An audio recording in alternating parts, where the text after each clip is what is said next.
Special word. Okay, welcome everyone. It is July 22nd, 2025. It is our 9 a.m. board briefing session. Let the record reflect that we have 4 commissioners that are present.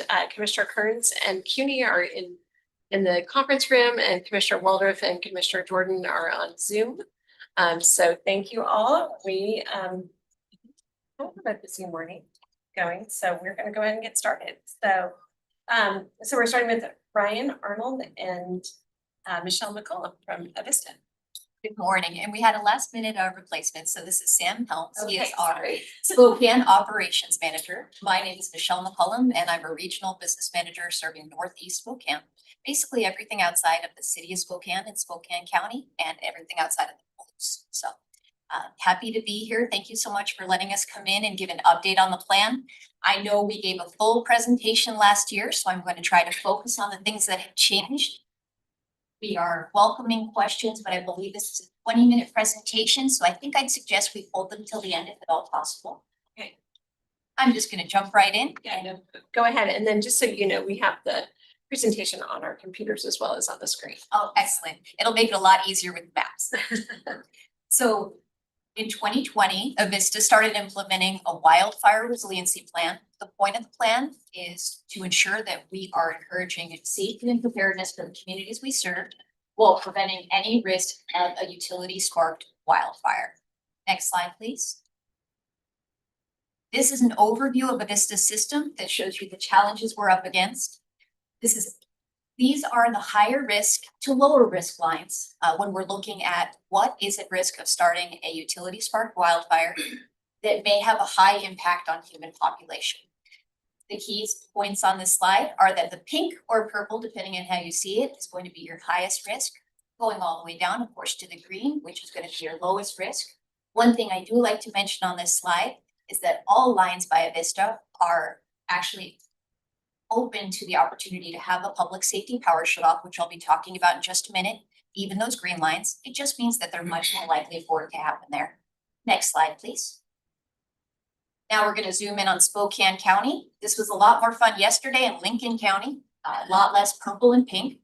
But if we're looking at it today, you can see, and probably not a surprise to you, that our key areas that we are concerned about are going to be north, northwest, and all along that south and southwest portion of the county. People who've been here a long time are probably aware of the vegetation, the human impact potential in those areas. Do you have anything that you wanted to speak to on this? No, I think you kind of hit the nail on the head there. Those are somewhat more of our more dry, rural, more susceptible to any type of fire risk in those areas. A lot of the county tends to be that way, but a lot of it has been kind of mitigated through proactive standards that we've updated and risk tree type work we put in, grid hardening, so to speak. So it's getting better and better. Details on that on the next few slides.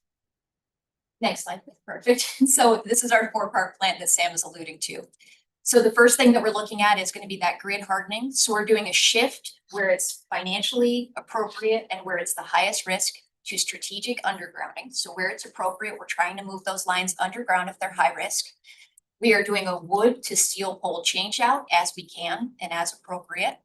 We're putting this really neat fire resistant mesh on the bottom of poles that'll help the poles resist from catching fire. So Sam's crews don't have to do a whole lot more work when something happens. And we're enhancing our conductors so that they are less likely to spark. We also are doing that enhanced vegetation management. And I always like to talk about this because this is really cool. We use satellites, drones, and we scan all risk trees annually, 100%. So we are scanning our entire line to see if there is something that has the opportunity to come down and make impact with that line. If we're seeing those dead, dying trees, we're getting rid of them right away. Situational awareness. I'm going to talk about this in a few minutes, and I have some really cool map slides, but we're installing AI fire detection cameras and partnering up on weather station installations, which is really neat throughout the county and throughout our service territory. And then operations and emergency response. We have expanded fire protection settings that I'll speak to in just a moment. And of course, public safety power shutoffs, which everybody likes to chat about. Next slide, please. So this is a really neat slide that shows you a picture of a dashboard created by people who are a whole heck of a lot smarter than me. This doesn't make a lot of sense to me either, but basically it takes inputs from the items on the left-hand side. So we're looking at things like wind speed, relative humidity. We're looking at what the fire risk potential is, and if there's a lot of dry vegetation in the area. We're looking at things like, are there a lot of people that are going to be affected if something is sparked in this area? And we're looking at the fire protection. Is it an area that has been treated by DNR? Is it an area where it's really hard for a fire station to get to? Maybe it's all volunteer and they're far away. These are all the inputs that we take into account and we put into this dashboard that's being monitored 24 hours a day for each one of our lines. Next slide, please. So one thing you may have seen recently from Avista, I know an article just came out in the paper, is talking about protection settings.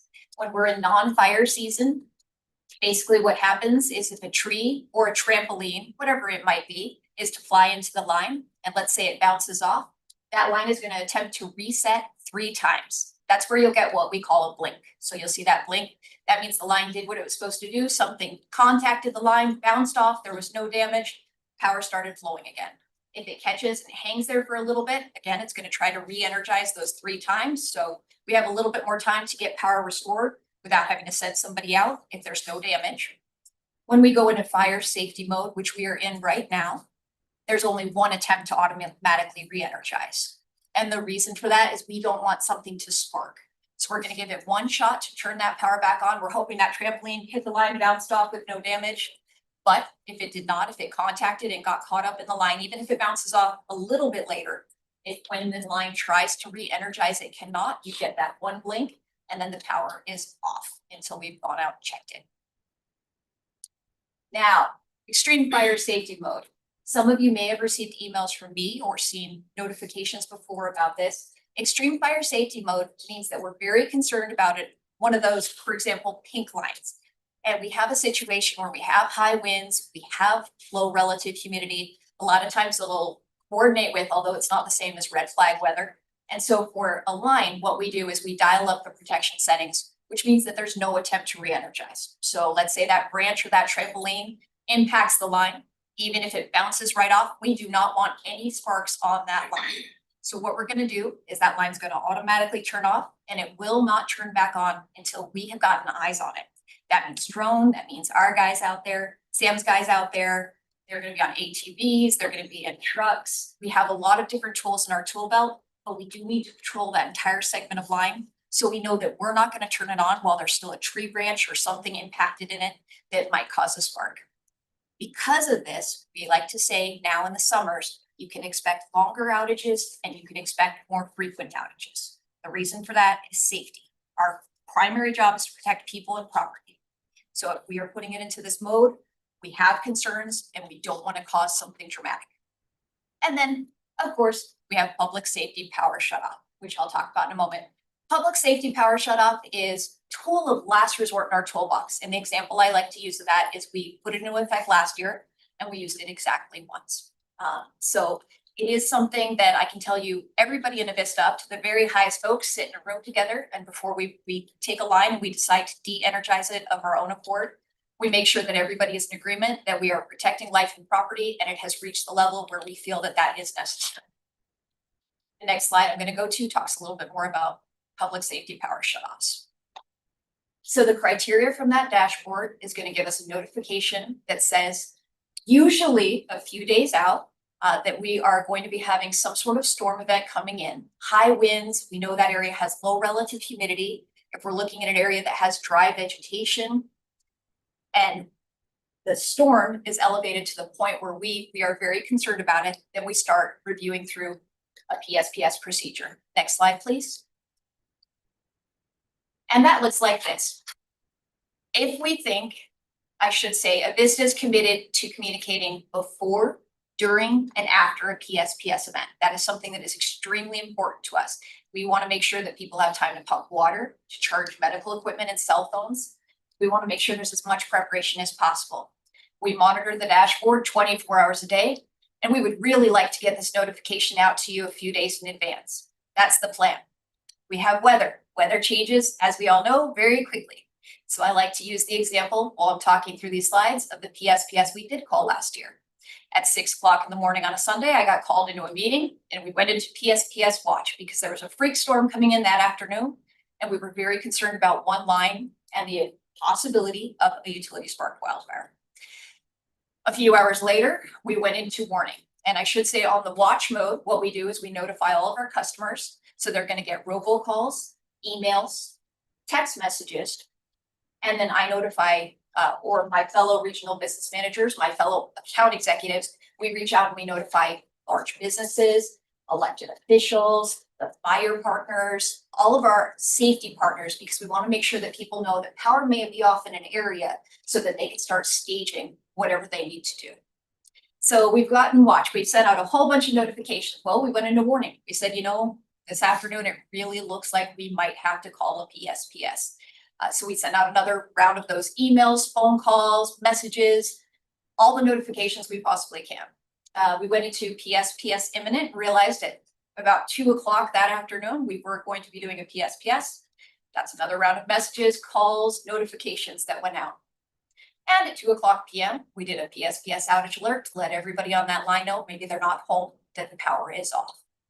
We continue to send updates about when we expect the storm to pass and our folks to be able to go out and start patrolling the lines. And that's one thing that I like to talk about too. We can't patrol the lines immediately in the event of a PSPS. We have to wait until those weather conditions calm down. So sometimes that's a little bit longer than folks might like. But again, protecting people and property is the primary thing that we're worried about right then. So we did updates, and as soon as we could start patrolling the lines, we sent out updates that we are patrolling the lines and we are anticipating power to be restored by. That anticipated power restored is always a really challenging thing because we don't know what we're going to find when we're patrolling those lines. We might find that there's a trampoline in the line here, and then we fix that. We move down a little farther where we couldn't see, and there's a tree in the line. So we put as many crews as possible, and we have a plan that makes this go as quickly as possible. But again, we're going to get into those longer power outages. So we want to make sure that people are prepared. And I always like to talk about and encourage preparedness at this point in the presentation. And then we're going to send another message that the public safety power shutoff is over. And that basically gives everybody time who might have left their homes to go home, or maybe reset your circuit breaker if your power hasn't come back on. So notifications are a huge part of this. We believe in constant communication. All right, sorry, next slide, please. This slide gives a little bit of information, and you do have this presentation in your book about what the line patrol looks like. But basically everything that I just talked about in the last slide. So I'm going to, for time, just skip over this, but you're welcome to ask me any questions. We'll skip to the next one, please.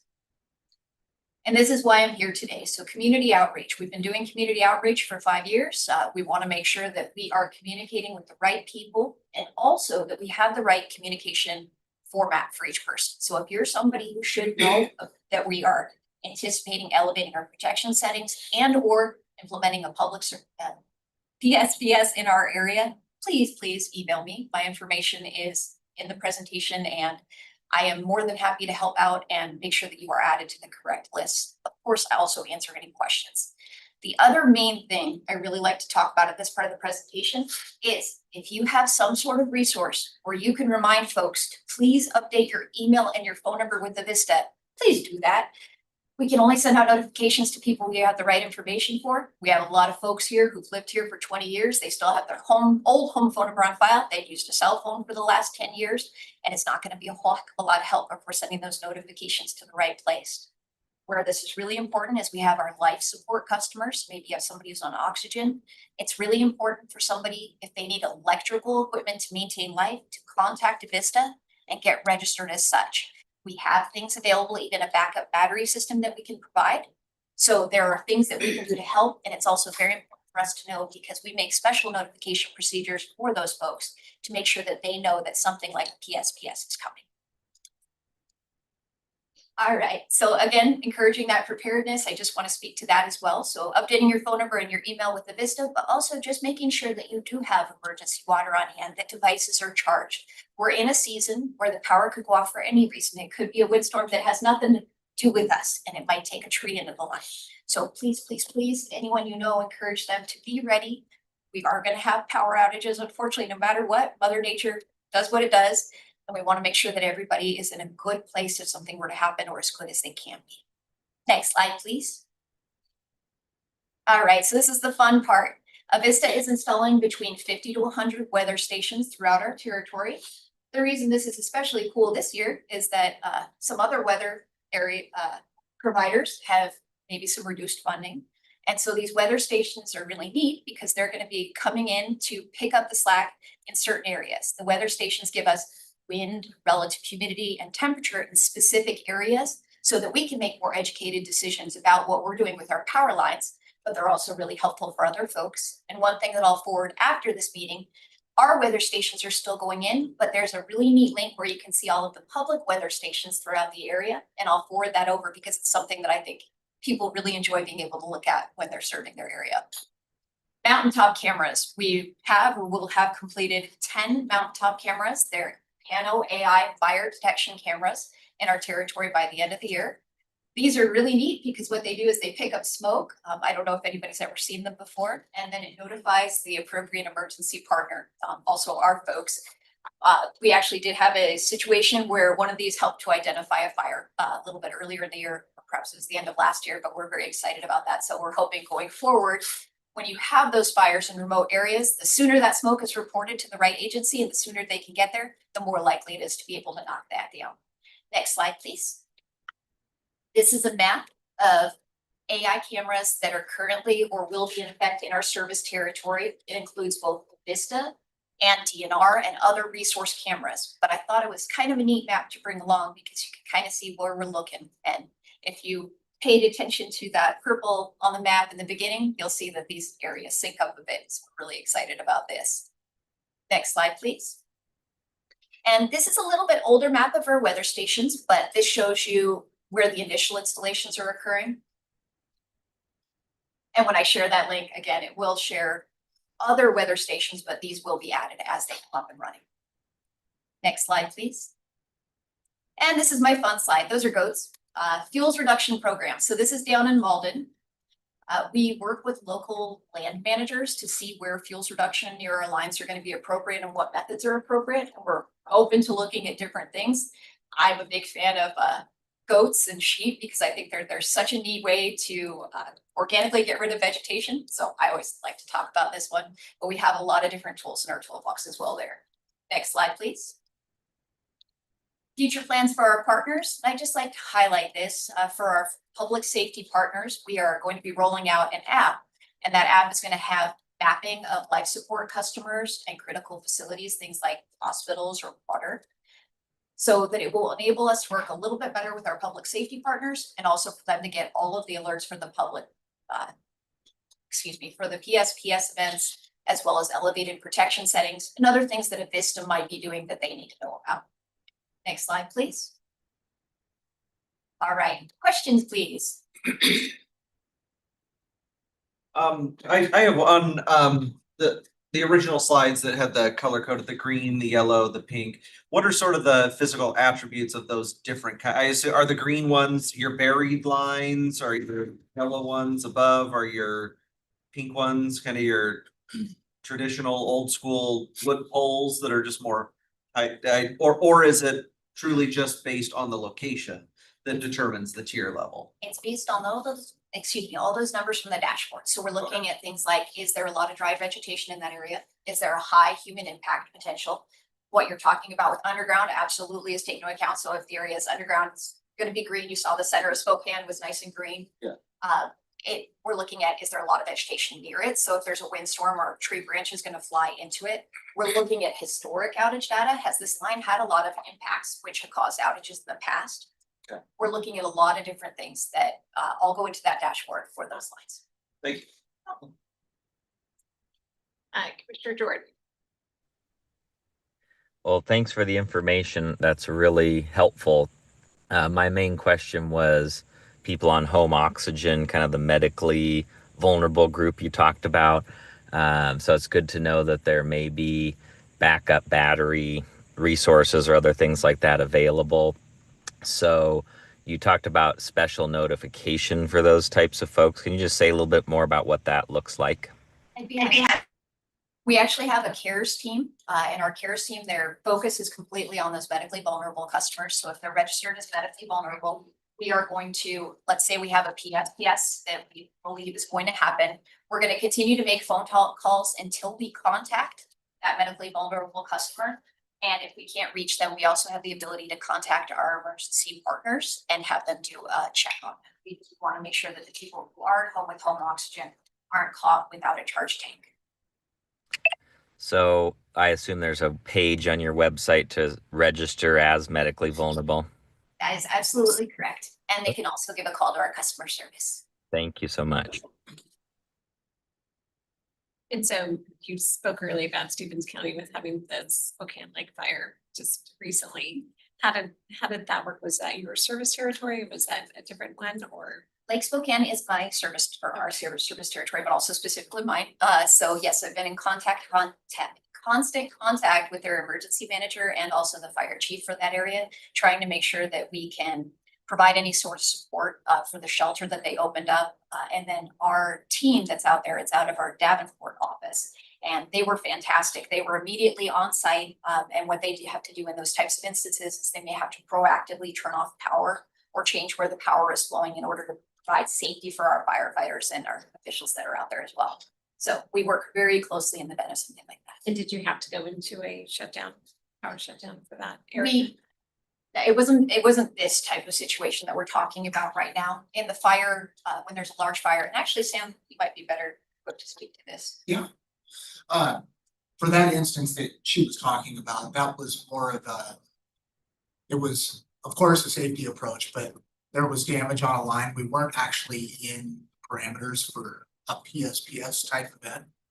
So it was proactively de-energized. There was, I believe, some repairs or some damage cleared, and then they were able to re-energize on that one. So that was more of an unplanned outage versus like a planned fire event, weather kind of situation. Well, thanks. It just helps explain kind of the difference between the two. Yeah, and she's kind of spoke earlier about where that fire's at. A lot of the damage is actually in the boundaries of the Davenport operations office. Having said that, though, we have multiple districts around here that at any point there could be crews from every district working on these things, and that happens regularly. So it's not something like that's happened. Davenport will handle this one, you know, but in that case, they were able to go out and do their assessment, and kind of be able to get a good grasp on it. Okay, thank you. Anyone else? Yeah, because I think that just shows example of then you weren't monitoring, it was something that happened, that then did you end up having to shut power to that area while the fire was going on? I guess that's. Oh, no, that makes sense. So what we're monitoring for is the risk of a utility spark. So it's a different type of situation than this. This is fortunately a more common situation where firefighters are fighting a fire in an area. They ask us to de-energize the line so it's not providing, you can't spray water into an energized line. So we want to do that for safety. So that's a little bit different. We didn't see a risk in that area of a utility spark wildfire for our lines at that time. So that was not something we had to de-energize for this particular presentation. But from a citizen standpoint, when something like that does happen and you de-energize the line, do you do some of the same alerting to people like the medical needs and that kind of thing? Or is it it's just de-energized for the time that's needed? Generally not in an unplanned kind of last minute outage like that. No, but what we do have is our meters are all automated. So if we were to de-energize a section of line, we would automatically see that we have 2 or 3 folks that are on this section that are on that risk of that list of high risk. So just like if someone hits a car hits a pole, Yep. then you notify power's out, so people know. Not everyone's calling in, so. Absolutely. We have an outage map that's available 24 hours a day that also gives updates on what the restoration is looking like on that. This also goes back to the preparedness of trying to have the equipment, the cell phones, have them charged, especially this time of year. It's a lot more likely that something's going to happen. Okay. No. Thank you. Any other? Commissioner Walbrook. Oh, I just wanted to say I really appreciate all the information. I think all the tips you just gave about, charging up your cell phone and just being ready is and folks can find all of that information easily on your website. Absolutely. And I believe the county even has information on their website as well. Thank you so much. Thank you. Yeah, no, thank you. We definitely appreciate the update, and the key takeaways. So thank you. Thanks a lot. Appreciate it. Okay, we're just gonna stick with the agenda then. I'm just gonna Kevin. Thank you. Sorry, I thought I was gonna be late. A crown. Oh. Oh, awesome. So do you want me to sit up there or is here okay? Okay. That's fine. So I was speaking with the sheriff about a week or so ago, and he had mentioned that the board had mentioned there is more opioid dollars still available. And so I kind of want to give a little brief presentation on like our BHU unit and what we're doing right now and kind of where I see maybe some of that money could be valuable for our program. So next slide, please.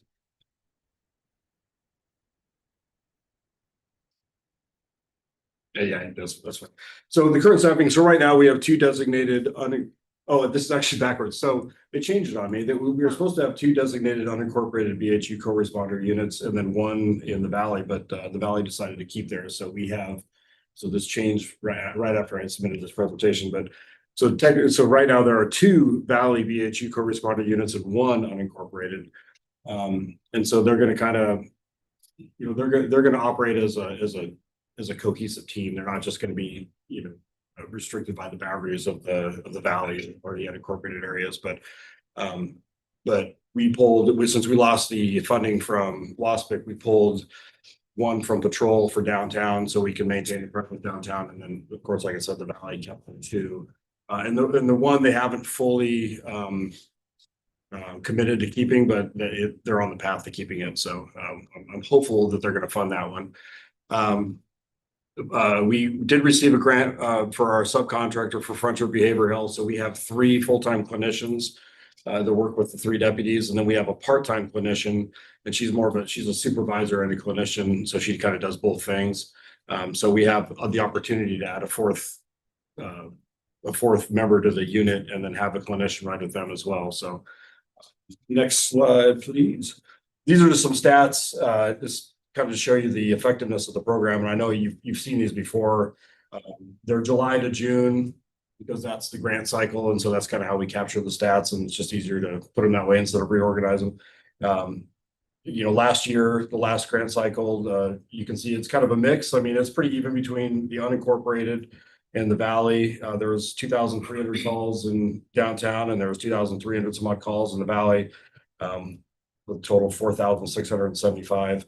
The big number to look at is the one at the very bottom of both, the 4,164, and then the 4,509. That's the amount of calls, or that's the amount of contacts that we had that we diverted away from the hospitals, away from from jail and the hospital basically, or mostly, and got them into other services. And that's the whole point of the program, is to take the burden off the hospital. In my 20 plus years of doing this, when I was on the road, someone was in crisis, they went to the hospital. Unless they had committed a crime and they could be booked, they went to the hospital. And so those were really the only 2 options. And you can see we're having a huge impact on diverting those away from the hospital. And this is the stats. These stats are only unincorporated and Spokane Valley stats, but remember the behavioral health unit used to be integrated with the police department. So they used to respond to calls in the city too. So this is just a fraction of the amount of calls they responded to over these 2 years. It's probably more than double this. And so we've taken those 3 deputies and brought them out, and they're just going to concentrate on unincorporated in Spokane Valley and then the other jurisdictions we serve. And so you can see there was enough work for 4 deputies. There's enough work for 6 or 7 deputies. Next slide, please. Cost per position. So I always take a step 5, which is average. And you see the salary, longevity, and uniforms, $104,000. Benefits are $44,000. if we were to purchase a car for that, for the unit, it would be 68,000 about. It's a little less than that because it's an unmarked vehicle, so they have to be wrapped. For a total of $149,122 for first year, and then it'd be $217,000 for the first year, and then $149 for the second year. If we maintain the same cycle as the current grant. And I talked about the grant funds down there. I already talked about that from WASPIC for the co-responders. And that goes through the end of middle of 2026. I'm seeing typos here in my presentation. All right, and then as always, I have my question slide for any kind of questions. Okay.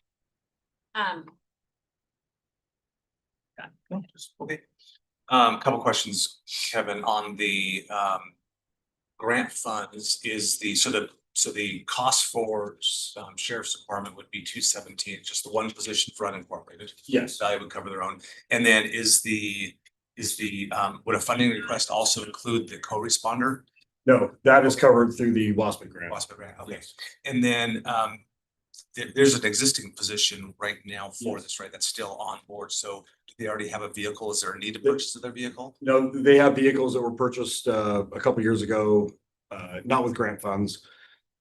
So they have vehicles. As a matter of fact, I think they just got a brand new one. One of the units did. So the three are full. If we were to get a fourth person, this is kind of the ask is for a fourth person. So I don't want to replace what we have. I'd like to add because I think the work is there and I think it's a better impact on the community if we add a fourth person. I should have led with that. That's what my goal is here, is to increase the unit to 4.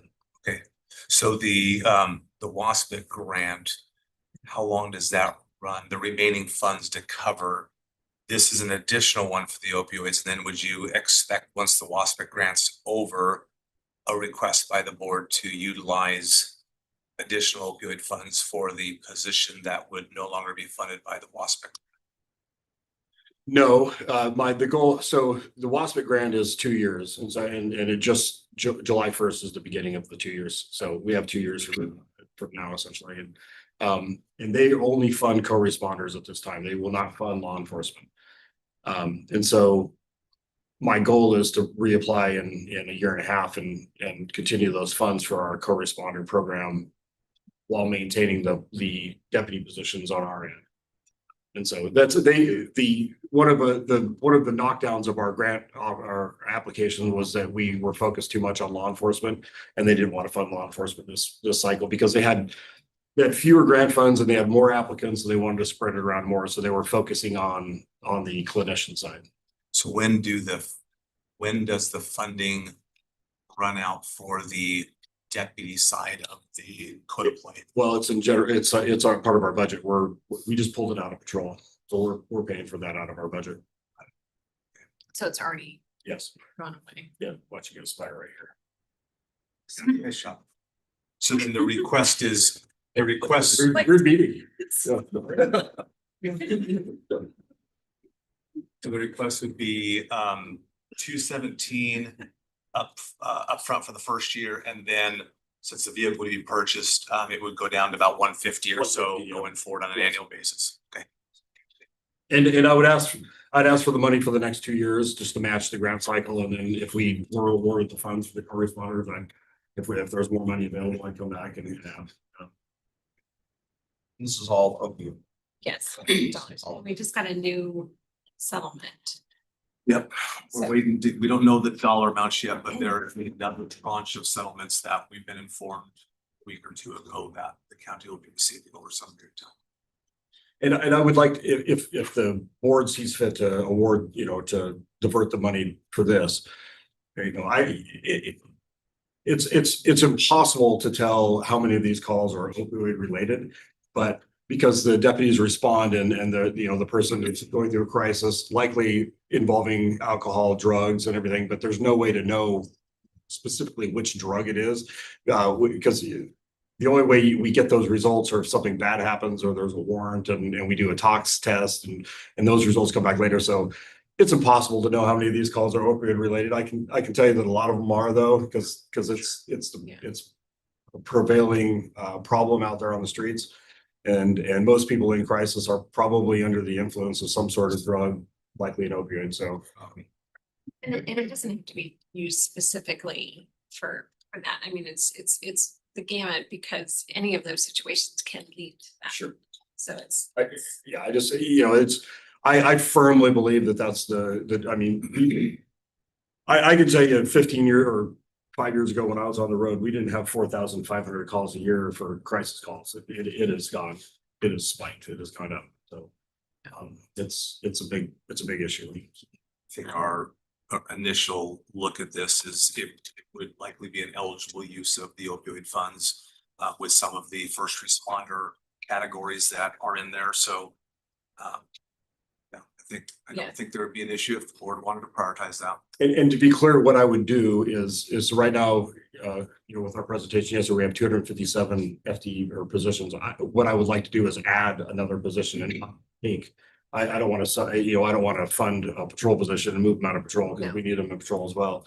So I would like to add another 258th position and then place someone in there with this funding for at least 2 years. We'll have vacancies in 2 years if it, funding runs out or something like that. So. Right. Commissioner Jordan.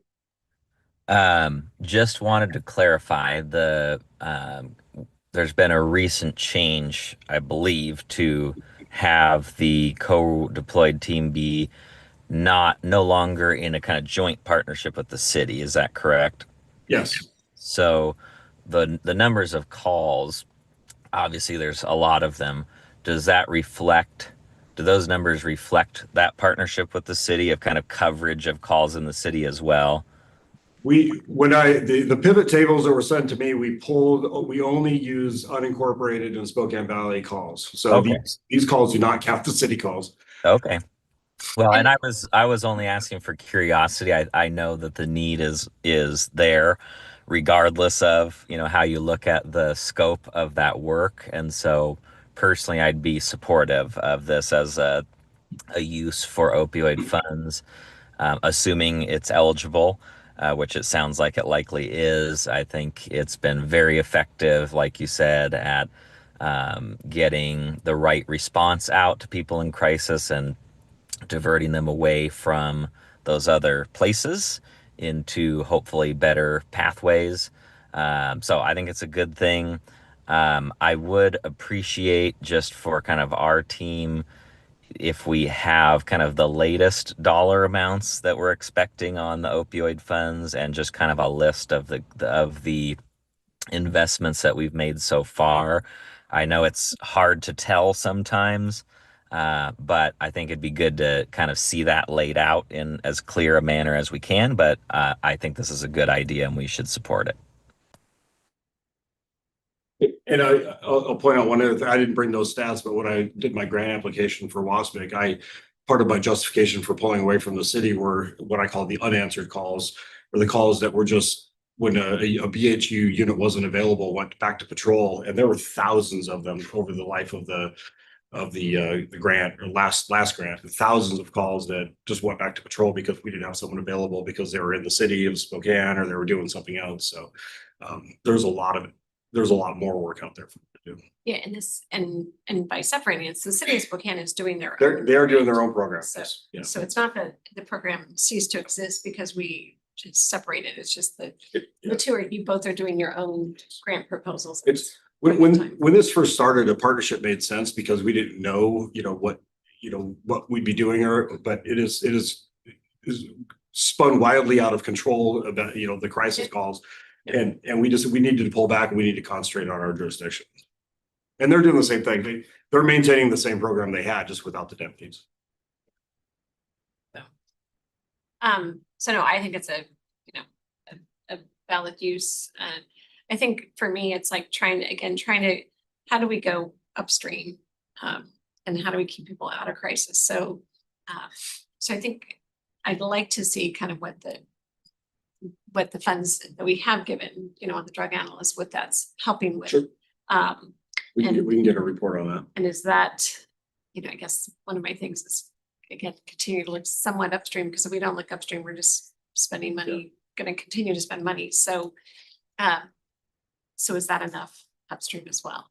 Yeah, I can get a report on that. I don't know much about that program because it's not, I don't Right. see it, but I can certainly get an update on that. So that would just be one of, excuse me, one of my thoughts, because I just think it's so important to be trying to be proactive as well as then reactive, because these are reactive situations, and it is important that it keeps them out of our criminal justice system. It, you know, gets them the help that they need. There are generally better, more effective places for people than the jail or the hospital when they're going through this stuff. Commissioner Waldron. Yeah, I just wanted to throw in my agreement. I think thanks for providing the stats too. That's a lot of people that that these co-responders have interacted with each year. And I do think it's a good use of the funds, especially when folks can right, not enter the systems, but also get long-term, hopefully, treatment. I know that your deputies go back, right, and check in on folks, and if they've been in treatment or if they've been stabilized. So I just, yeah, I think it is both. It is reactionary, but also hopefully it gets people the help they need so that they can not enter systems in the future as well. So anyway, I just appreciate it. And I think it's a good use of the opioid dollars. I agree with Commissioner Jordan. If we could just get a layout at some point, get a new update on all the funds that have been received or that we are anticipating receiving from the settlements, and then what our outlays are in the next couple of years. So thanks. Commissioner Jordan. I just wanted to mention that I had an opportunity to go on a ride along with the county's BHU probably a year or so, maybe a little over a year ago. And the deputy took me to visit some of the folks that they check up on. And it was kind of cool to hear right from the person who's been helped by the program and had been clean and sober as a result of that interaction with the BHU and getting on a good pathway. So it was cool to see how they help kind of build relationships with people, connect them with resources, make sure they're safe, which ultimately makes all of us safer. So appreciate their work. Oh, just Right. to the commissioner's question, we'll follow up, we'll shoot for like mid-August to have an update, put back in front of you all the opioid funds we received, what we project to receive. Hopefully we'll have some more information on the latest settlement, and then what the commissioners have committed the dollars, so you have an idea of what's available. And then yeah, I think the stats are outstanding when you look at how many contacts and how few of people resulted in going to jail, and to take the pressure off of the system is remarkable. So Under Sheriff, would you mentioned the request would be for one additional new position. You've recently taken from a patrol to backfill the BHU.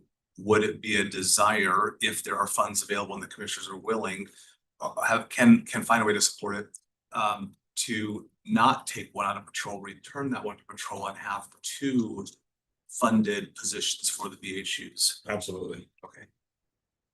And I threw the vehicle in there. I don't know if we need to purchase a vehicle. I just don't know what's available. I don't know what's coming in the order. And you know, our vehicle order was reduced, so I didn't want to be in a position where we're one short patrol. So that's why I threw that in there. But we wouldn't need it for the second unit. Good to be aware of the potential request. No, I think two positions would be huge, and getting somebody back into patrol That would be helpful. would be great.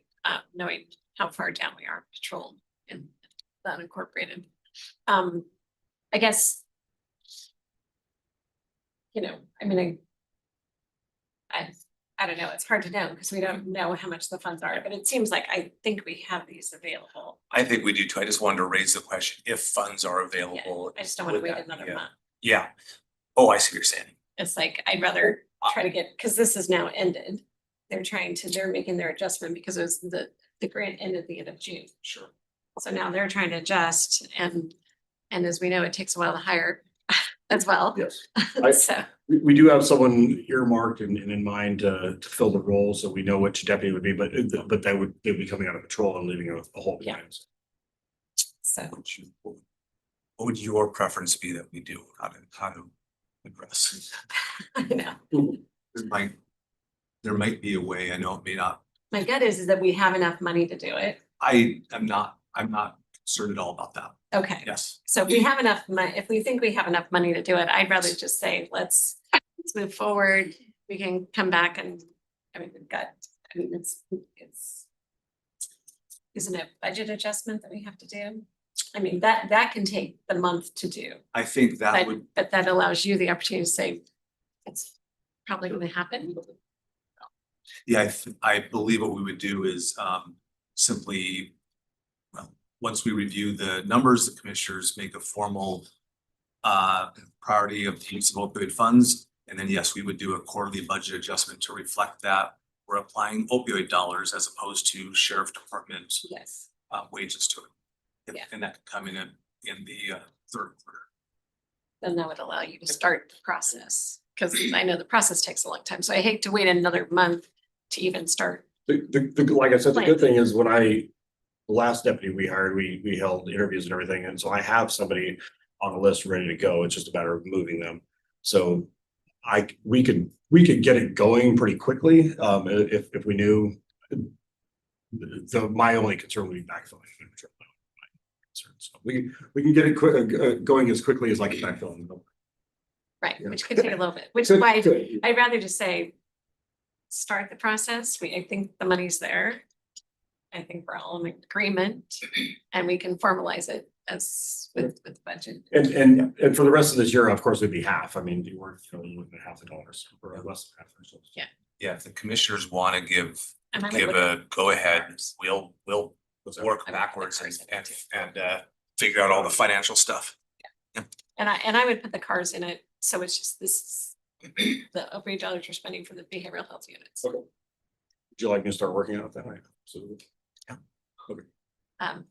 Yes, I think so. Chris and Amber head nods to just have them start the process and we'll formalize it. Yes, for me. Yes. Okay. Okay, I appreciate it. Rosie? Look at that. And I saved you from a spider. Thank you for saying Yeah. Thank you. Okay, that's gonna take us to Jeff McMorris.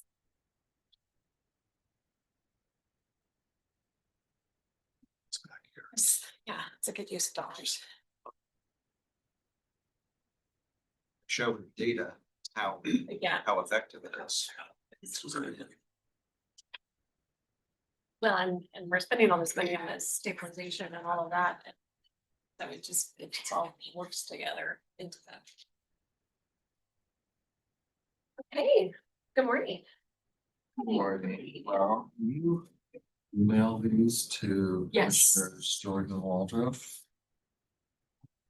So we're here to revisit the bonding discussion for our campus infrastructure, Okay, which, includes, we often just call it the boiler, but it's a lot more than that. So we wanted to go over for our conversation last time where our REIT funds are, both REIT 1 and 2, as well as our fund balances.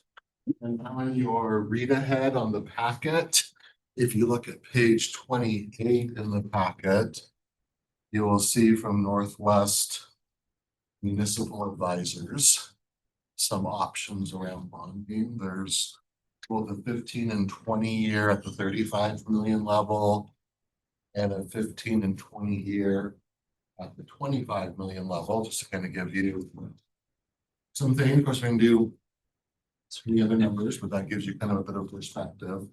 Last time, the discussion ranged from the project itself was right at 35 million over a couple of years. And the last conversation ranged from possibly buying down a bit to spend less on debt service. So that's where we came at the 25 million option. There was also discussion about fully bonding it. Oh, I have one more hand now. We also have our unrestricted fund balances. We talked this one last time. We're still at about a $33 million estimate. It has not yet been updated. From the auditor's office, we expect that soon.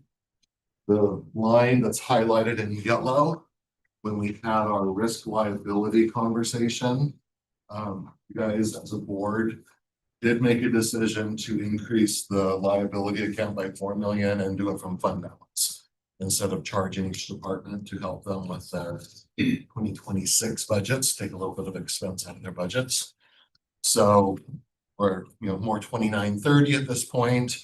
You'll see above the line, we have about $14 million of known outstanding IT projects. The largest by far is the Omentum, which is the auditor, assessor, treasurer, estimated at 10 million. And this also includes if we did a 10 million boiler buy down, which is a decision that to be made. Below the line, just to remind end of year ARP decisions that we were doing some swapping and finalizing of projects. And we ended up with about $10 million of uncommitted funds through all of that activity. About a month ago when we were here, the board gave us authority to spend up to 5 million of that on bills that have already come in for the boilers. And of course, you could change that funding source at some point if you so choose. At this point, that 5 million is fully exhausted. We've had about 6.5 million of bills that have come in. We're also expecting about another 8 million this calendar year. So for this boiler infrastructure, switchgear, air handling project, we're looking at about 13.5 million that will be spent in 2025. If you move over to the REITs, which Commissioners Walters and Jordan, you hopefully have in your inbox by now. You'll recall the legislature made some adjustments to REIT in the 2025 legislative session. So they still separate. We collect them as REIT 1 and REIT 2, but for all practical purposes, they're now one and the same. REIT 1 can be spent how REIT 2 can, and REIT 2 can be spent how REIT 1 can. So we're still tracking them separately. We're still on track for about 3.5 million annually into each one, so 7 million total REIT. On the REIT 1, you'll see under expenditures, the second category, you'll see our fairground scraps and the small arms range debt service. They all go out into the 2030s and 2040s. So that is subscribed there. The golf debt service ends in 2028. And you'll see that one at the top of the expenditure list on REIT 2. We have gone through, Scott, Tess and I kind of talked through projects that were on the 6-year CIP. Certainly this is going to change a lot between now and the end of the year and then into the future, of course. But based on what we have received from some departments already, are known where we at on some projects in 2025. We have updated this, so it is current as we can make a list that's continually in flux. It's up current through last week. So everything in 23 and 24 are actuals. 25 is our budgeted for this year. 26 and moving forward at this point are just estimates and ideas provided by staff for the board to make decisions on. You will see if you were to compare this to a previous sheet that you may have on your desk or in your computer, you will see we have moved a lot of projects out just as the budget is tightening. And then the one other piece to put into the mental calculus here is with the changes to REIT 1 and REIT 2, We are now legally allowed to spend up to 35% of REIT on maintenance and operations for parks. In 2025, we have about 4.4 million of general fund going primarily to M&O of parks. So you could use REIT to supplant some of that at this point, freeing up some general fund. But with everything I've said, you will see in 2020 and 2030, REIT 2 dumps into a negative, and 2031, REIT 1 dumps into a negative. But that is with a lot of wish lists in 27, 28, 29, and 30, which in a way is just our tracking sheet of what's come before us. It doesn't mean any of those projects have to happen. It's us collecting the ideas for the board to make decisions on. We did on REIT 2 plug in the second line into the golf service debt under expenditures. We plugged in the most affordable boiler bond. So that would be your 20-year, 25 million then. 25 million. Thank you. Too many numbers going on in my head. So that's a just shy of 1.9 million a year for debt service. So that is in there assumed in REIT 2. Of course, if you chose more money or a different time frame, that could go up. And then we also put a line in right below that, you'll see, which is the allowed parks M&O up to 35%. We did not plug that in. I didn't want to presuppose what the board wanted to do there, but you'll see in parentheses, we're on track to come in at 7 million. Our year to date puts us right there. That would allow up to 2.45 million if you were to maximize that. Per year. Per year. And of course, if you throw in 2.45 million, that's gonna alter a lot of our numbers to a negative earlier. So I think there's not an easy way to capture all this on one sheet of paper because we're talking multiple funding sources and a lot of projects coming from different areas. But we are hoping to get some direction from the board on what you're thinking. If we're gonna go out for bonds this year, where the board is, it was just kind of good luck today, fortuitous that Deanna emailed that said we're gonna be over on Tuesday. You want to get together? She has a kid doing Gonzaga. We're actually meeting with the board if you'd like to come join us at 9:30. So we do have Deanna here, which is great. And any questions on the bonding? I think that kind of sets the table where we're at. As we're looking for questions, comments, feedback, and direction. So I guess, sorry that I'm kind of confused. So when I look at this, like we've got the revenue, we got the expenditures, the subtotal debt expenditures. What have we committed to that's below?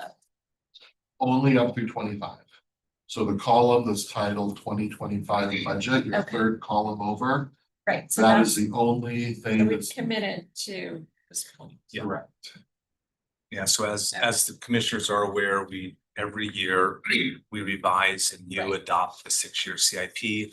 But the only committed authorized spend is the current year budget amount. The one exception would be the debt service, of course, Correct. which continues. Right, which is above. Yep. So So that's, aside from debt that's committed. service, these are Yeah. not- Yes, those are there. So everything in 26 forward is that collection of capital requests that have come in. We keep for awareness there and the board can make decisions as we go year by year.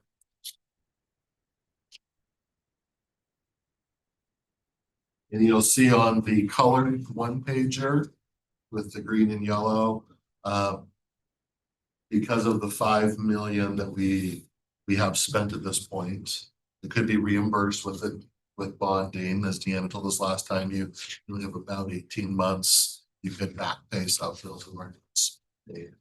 But we are down to about 5.5 million of the additional capacity that was created due to our ARP general fund swaps. Right, which those are all committed. Those are uncommitted. 5.5 is still uncommitted. That's, So we have 5.5 million of what we call an additional capacity. You could replace the 5 million we've spent. And then above the fold, we have about 30 million if we take out the risk liability. Right? We have 4 different funding sources here. Lots of pieces of paper. It's easier to understand it when you're the one that put it together and know where the numbers are.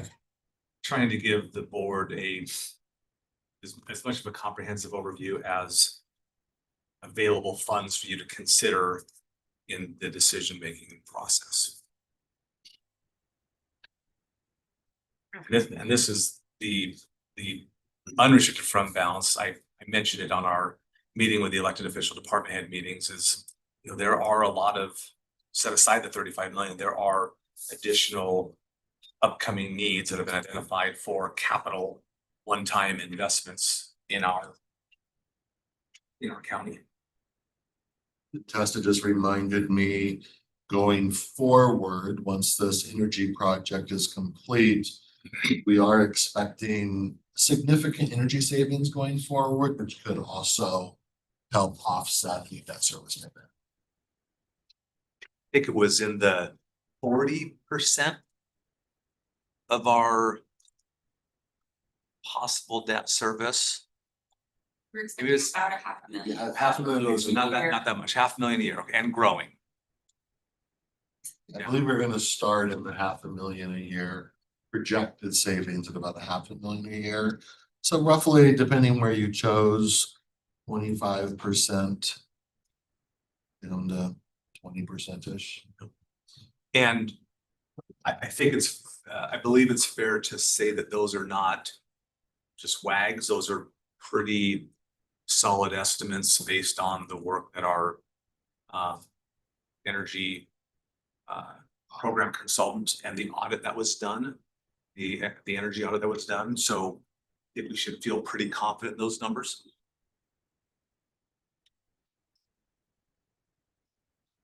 I guess, so a question I'm looking at here, so what years are we most concerned about here? Like, as I look out 28, 29, 30, I mean, there's some projects there. It's like, you know, is that really something that we need to do? I mean, I or, wouldn't say we're concerned. okay. This is yeah, a wish list Yeah. that does take us into the negative if you were to do everything. Yeah, because I'm We're I'm not looking gonna at do some that are monster numbers here for something where it's like I mean, and a lot of these are parks, a lot of these, and it's like, I mean, that's a massive amount for something that I think when we're looking at sort of quality of life projects and part, it's like, that's not a huge bang for the buck that like, there's other things, we could do, you know, 10 different items for the cost of one A or lot of two on these here, and probably it's wouldn't just, start without a grant. okay. So if okay. there was a grant, then maybe you'd use REIT Yeah. as matching. Match, yeah. So I would think particularly once you get past 28 and beyond. Okay. Is really just our placeholders. All right, So all right. things don't fall off the radar. It's Okay. like that whiteboard in your office of your to-do list that. Yeah. You get to someday. 26 and 27 are a little bit more thought through, but just at the staff level, we haven't brought it to the BOCC yet. Okay, all right. plus you're gonna have things that come up, Exactly. you know, when it's Yeah. that far out that we can't even anticipate today. Commissioner Waldron. Okay, I'm gonna take myself out mute here. So I guess how do we, so if we get the energy savings, what was the date that we could expect to start seeing those dollars or the savings each year? Tessa has a chart there. I think we're expecting to see them 28. Okay, We kind of enter the beginning of the watching phase where we just kind of monetize the savings we've seen. So about 2 years from now. yeah, I guess I'm just thinking like, what combination, right, of debt service and REIT, just because like REIT we don't put money back into REIT, right? We would put money back into paying off. We would use any savings to pay off the debt for debt service. Do whatever length of time we do bonds, yes. Yeah, It's 15 years, possibly 20 or more. so for example, Commissioner, in 28, assuming we would realize those savings, those would be a reduction in that budget area and facilities, which the board could then commit those dollars to debt service. Right. I guess I'm just trying to think, do we know yet the type of interest rate we would be paying on the debt service? Because I understand that the value of of using some REIT would be, you know, we don't have to pay interest on that. But Based on this, which was sent a week or so ago, the 15-year is at 3.84. And okay, the 20-year is at 4.25. So upper threes to low fours, depending on terms. And give me how it goes that day. That information was provided in your packets. It's on page 28 of your oh, okay. packet. You'll see, and we can get other combinations also. We just did these 4 combinations to jumpstart conversation. Got it. Okay, thanks. That's helpful. I'll look at, I was just looking at what you just emailed, but I'll go back into the packet. Yeah, it's a Northwest Municipal Advisor chart on page 28.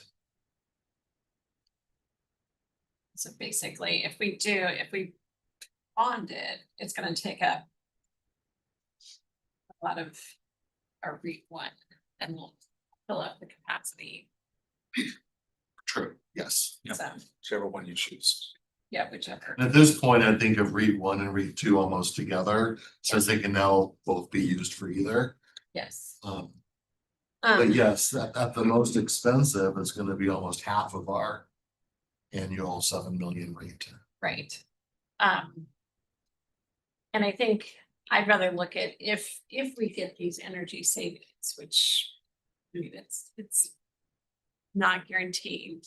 It's just a possibility that it would, to me, it just becomes part of the general fund operating. It's not going against the debt. We've got to figure out if we're gonna bond, we've got to figure out that we're taking care of the debt the way we are.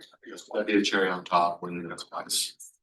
Because that gives you additional capacity in the general fund to determine other priority investments. Yes, whether it's capital or operating, as we know, we have an operating deficit, so it's like you're hoping the energy savings are going back to help with your operations.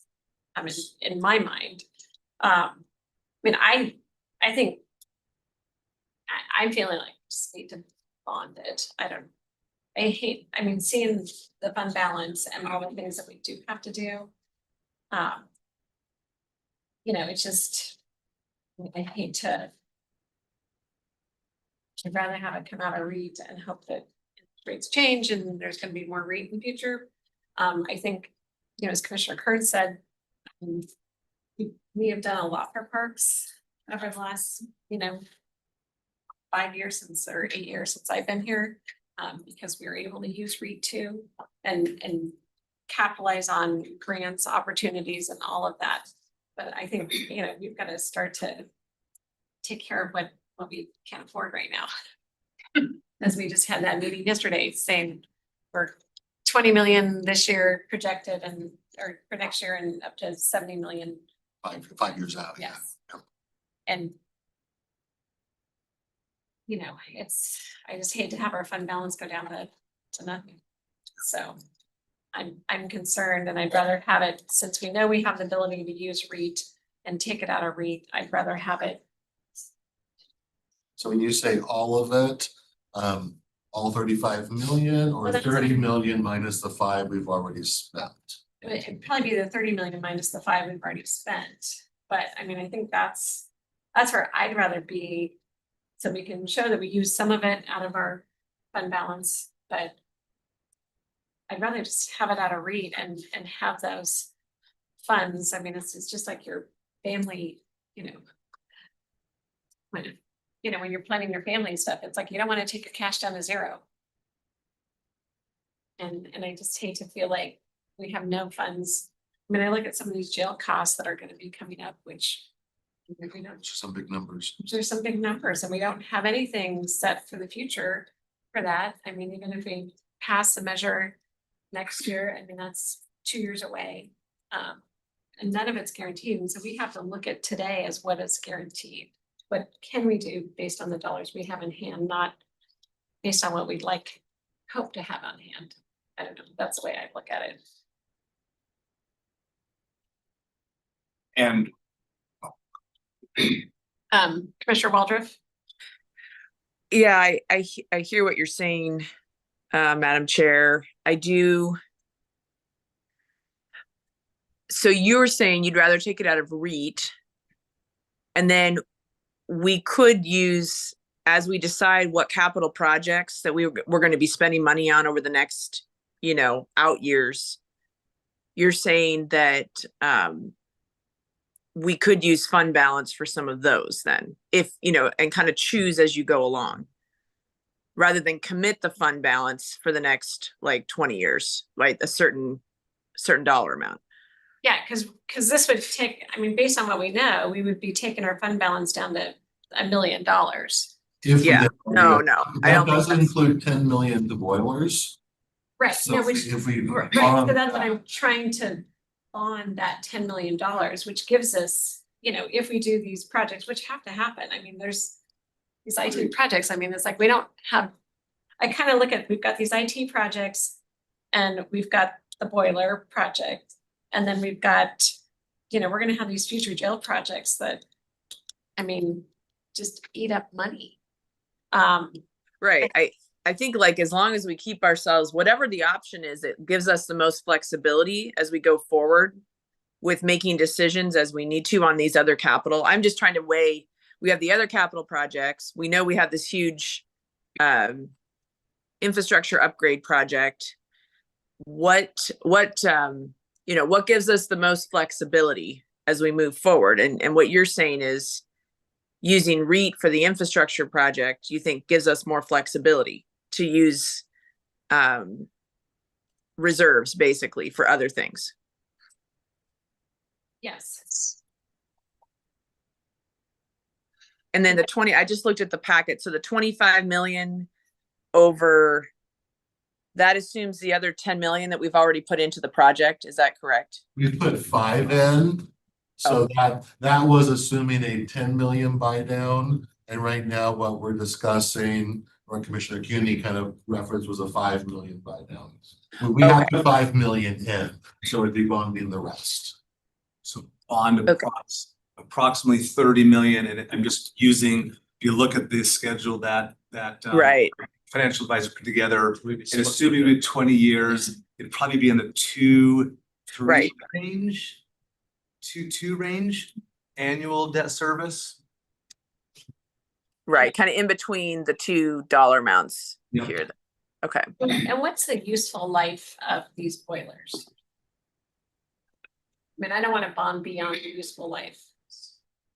I know Bill shared that with us at one point. I think he feels like they're beyond 30 years. Yeah, Yeah, they have Yeah. a substantial life. And so I think the useful life in a practical terms versus the accounting useful life, I think Gil would suggest that the useful life that he would see operationally would be more than what an accounting useful life would.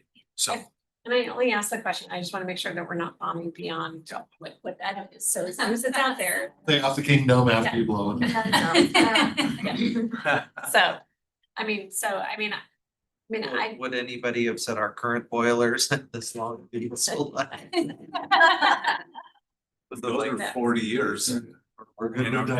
in our energy, all of our power supply, electrical switches have been 50 to 70 years. Now, we suggest that's probably longer than we should have went.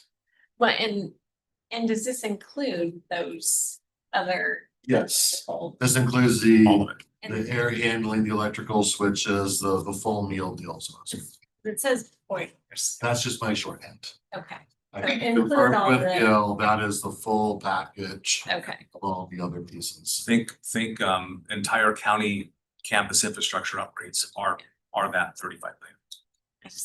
I mean, obviously, we know we have to do it. We don't have a choice. So I think bonding 30. I mean, I would try to keep it to 15, just. But. We could pull numbers at 30 million at both 15 and 20 years. Give,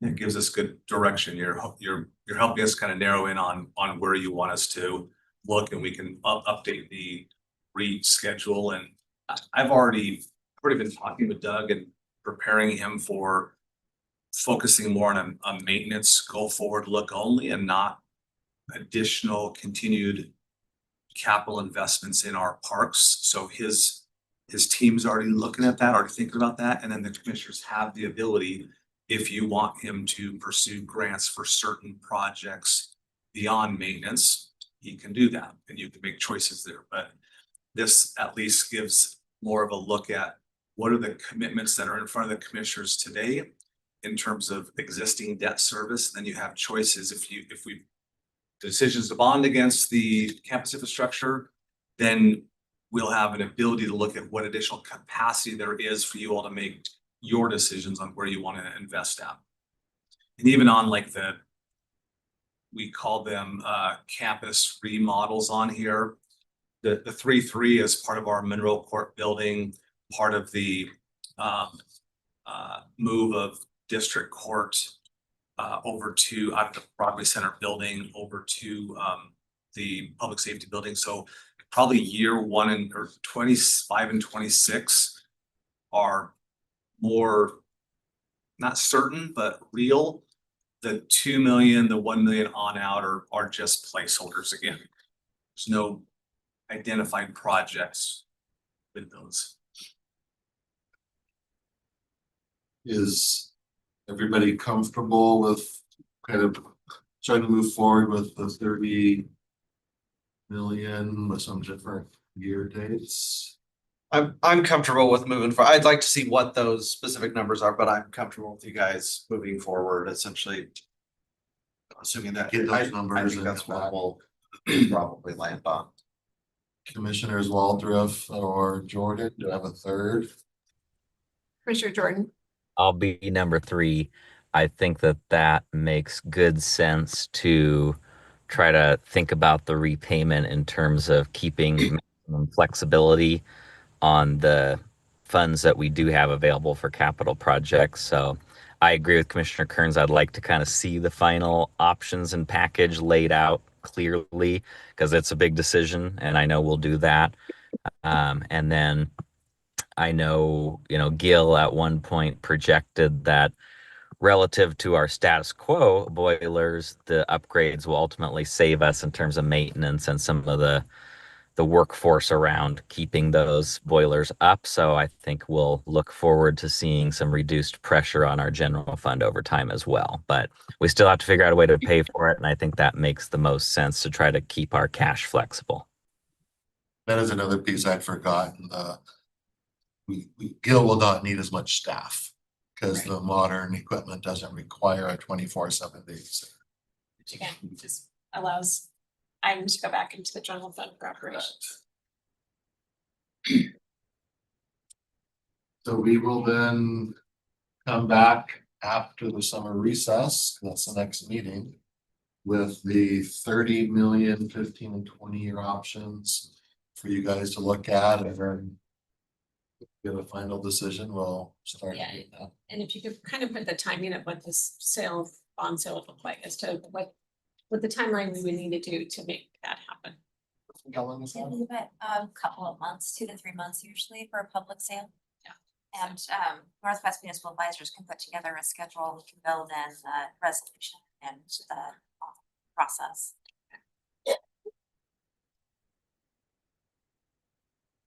Yeah, I don't know, it's better to get it done before the end of the year. It's kind of a crapshoot. Yeah, it's just interest rate risk. These are numbers I think probably said a week ago. Yeah, these numbers are about a week or 10 days old. That'll, we made mostly, knock on wood, pretty good out of Claire.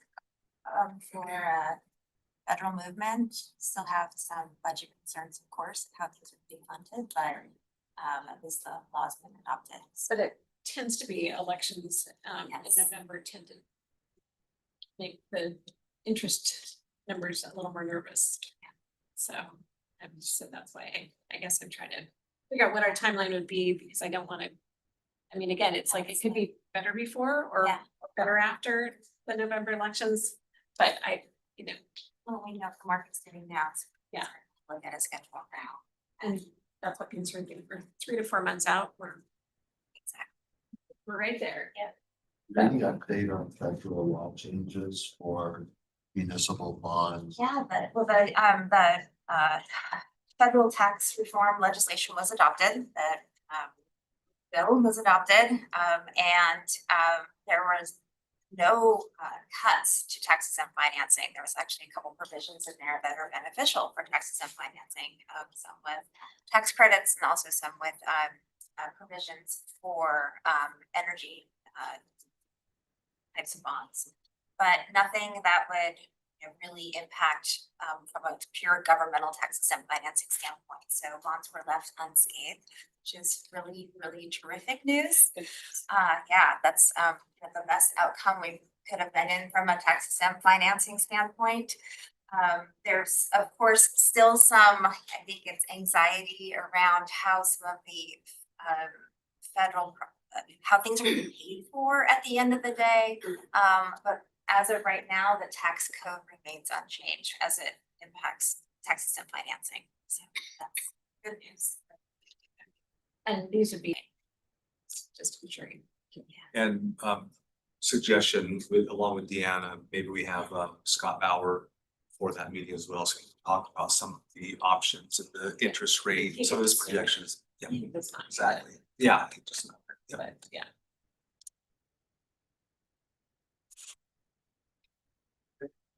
And I think it'd be good, as you get these rates to show like over the last 6 months where rates have gone. Just so we know why we need to either jump on it or not. I mean, it's just, again, I know it's production. It is, Like, it all the is. dice. Yeah, you're absolutely right. I will say that from everything that I've seen and heard, things are, and I'm not gonna let it get settling down. And I know some refundings that fell out of the money are now back in the money, so that's good news from an interest rate perspective. But I know Scott and Ryan teach have that 6-month history or the history at their fingertips. I know they have that information. They can provide it. Okay. Add to their homework.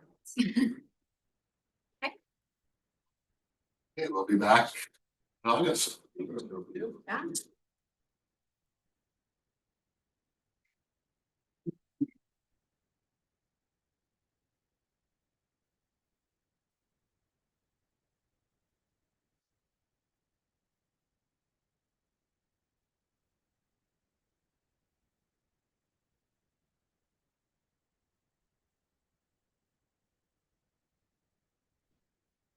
Okay. Fine, we're behind schedule here, so. You can come. Yeah, all right, well, I don't know if you guys have met Julie before, but she is our parking supervisor and TC coordinator here at the county.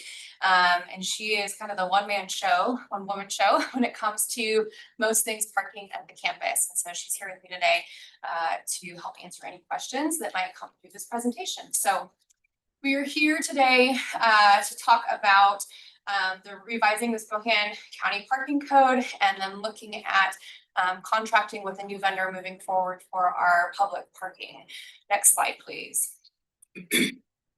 We're gonna walk through as quickly as I can to get us caught up, kind of the introduction and purpose of why we're here today, our current state of county parking, our future state of county parking, and then our public parking fees and penalties. And then there's a whole bunch of data in the appendix if you guys feel so compelled to look over it, but I tried to shorten it up throughout the presentation for you. Next slide, please. So to kick it off, I want to talk about our current county code and where we recommend going with it. Next slide, please. Our current county code actually has not been updated since it appears about 2013. So we're looking at well over 10 years of old language.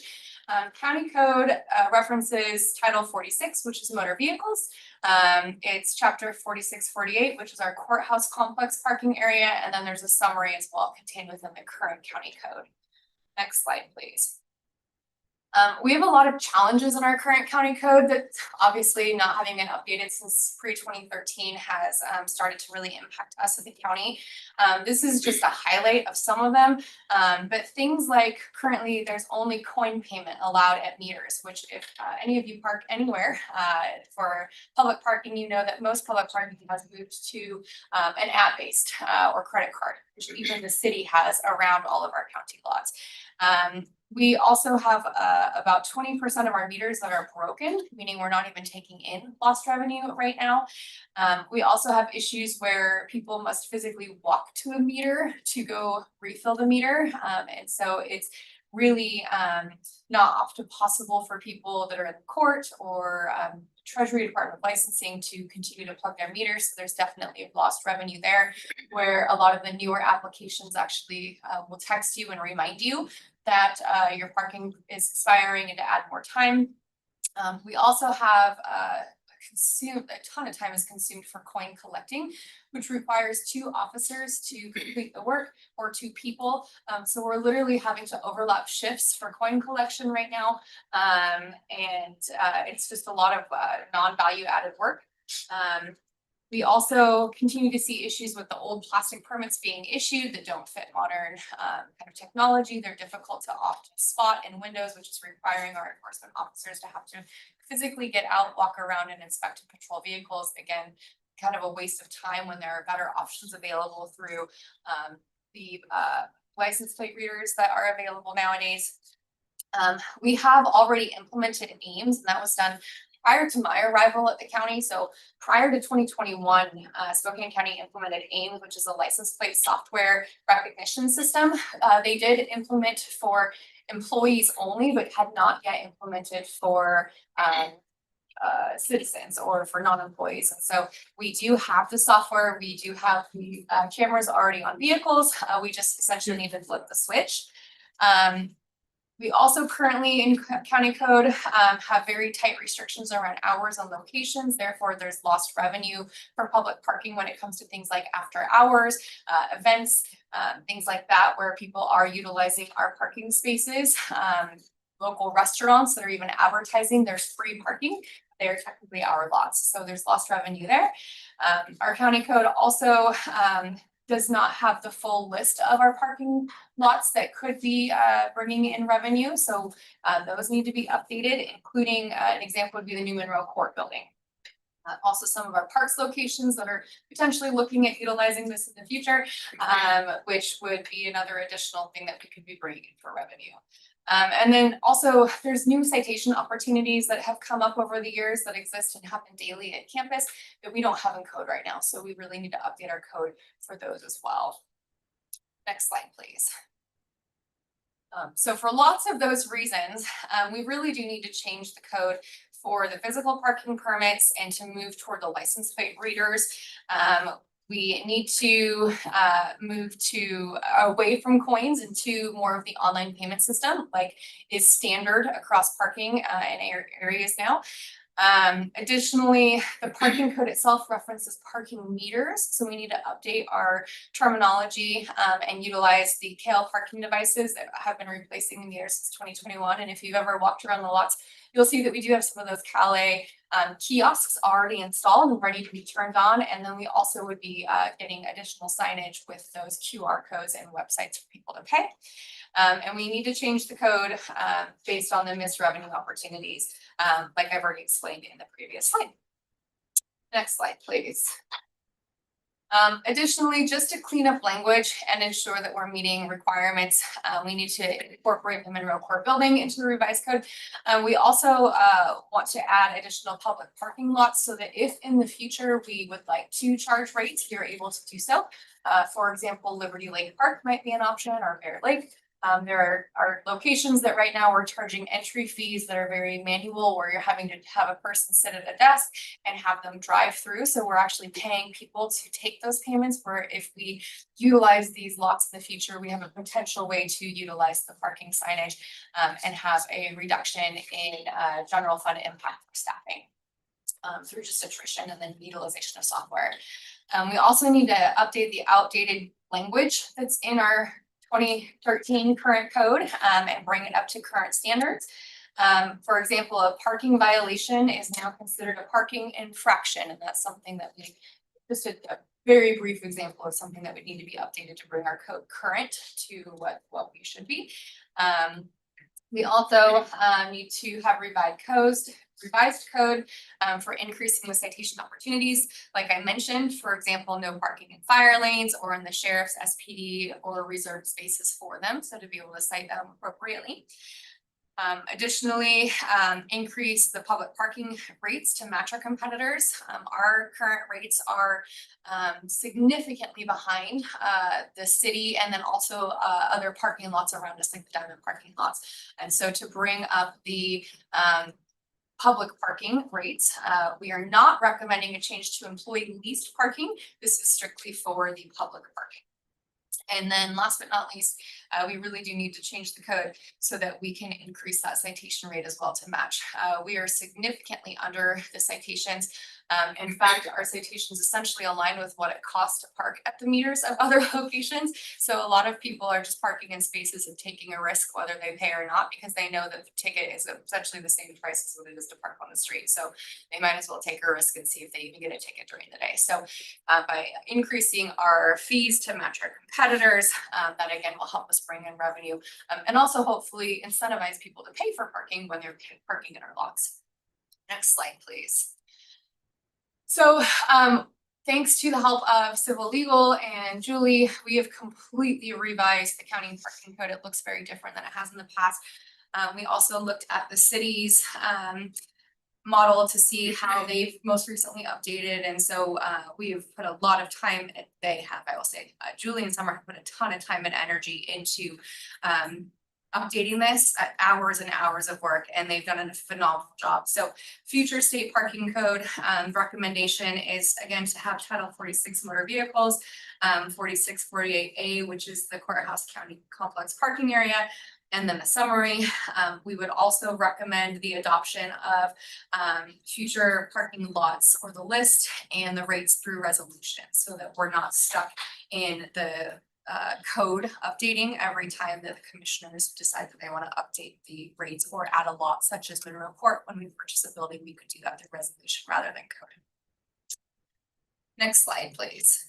This is an eye chart, and we don't need to go through each of them, but this is, I wanted you to visually see all of the areas of the current code that need to be updated. Okay. So before you go on, so as you're talking about buildings and lots and all of that, having just been a public works building, I mean, I would just, you know, if not that we're gonna charge parking for it today, but I would make sure that we include that in the stabilization center. Yeah. Because those are parking areas that people are parking for free at. Yep.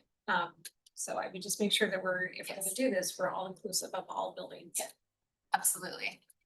Yeah, and that's also why I'm recommending that we make those adoptions of lots through resolution, not in code. So to your point exactly, is we have new buildings that are brought up so that we can just quickly amend through resolution rather than having to go through an entire code change, because I completely agree. I think that's a great revenue opportunity. Not that I want to do that. I agree. Yep, but if we ever wanted. Yes, Yeah. it just, if we're trying to make it so we're flexible and all of that, and then we just gotta be, you know, ready to do that, because I can see some employees feeling like they're paying for parking here and not, others aren't paying, and just, you know, as we know, parking is always an issue. So I'd rather be inclusive of all of our properties for that potential. Yeah, I really appreciate that call out. Ducks in place. Yes. Not that we'll do it, but you know. Yep. Yep. All right. So like I mentioned, I'm not going to go through all of these, but it just really shows the significant lift that had to occur for all of the areas that need to be updated in our parking code. Next slide, please. So talking about parking fees and penalties next and what the recommendation for that is. Next slide. The objective is to increase citation rates to match the city of Spokane, who directly surround us with all of the meters that you now see on the street. Also to increase public parking rates to match the city of Spokane. So again, just for our citizens, easier understanding and alignment of what the rates are, whether you're parked inside or outside the fence on kind of this county complex area.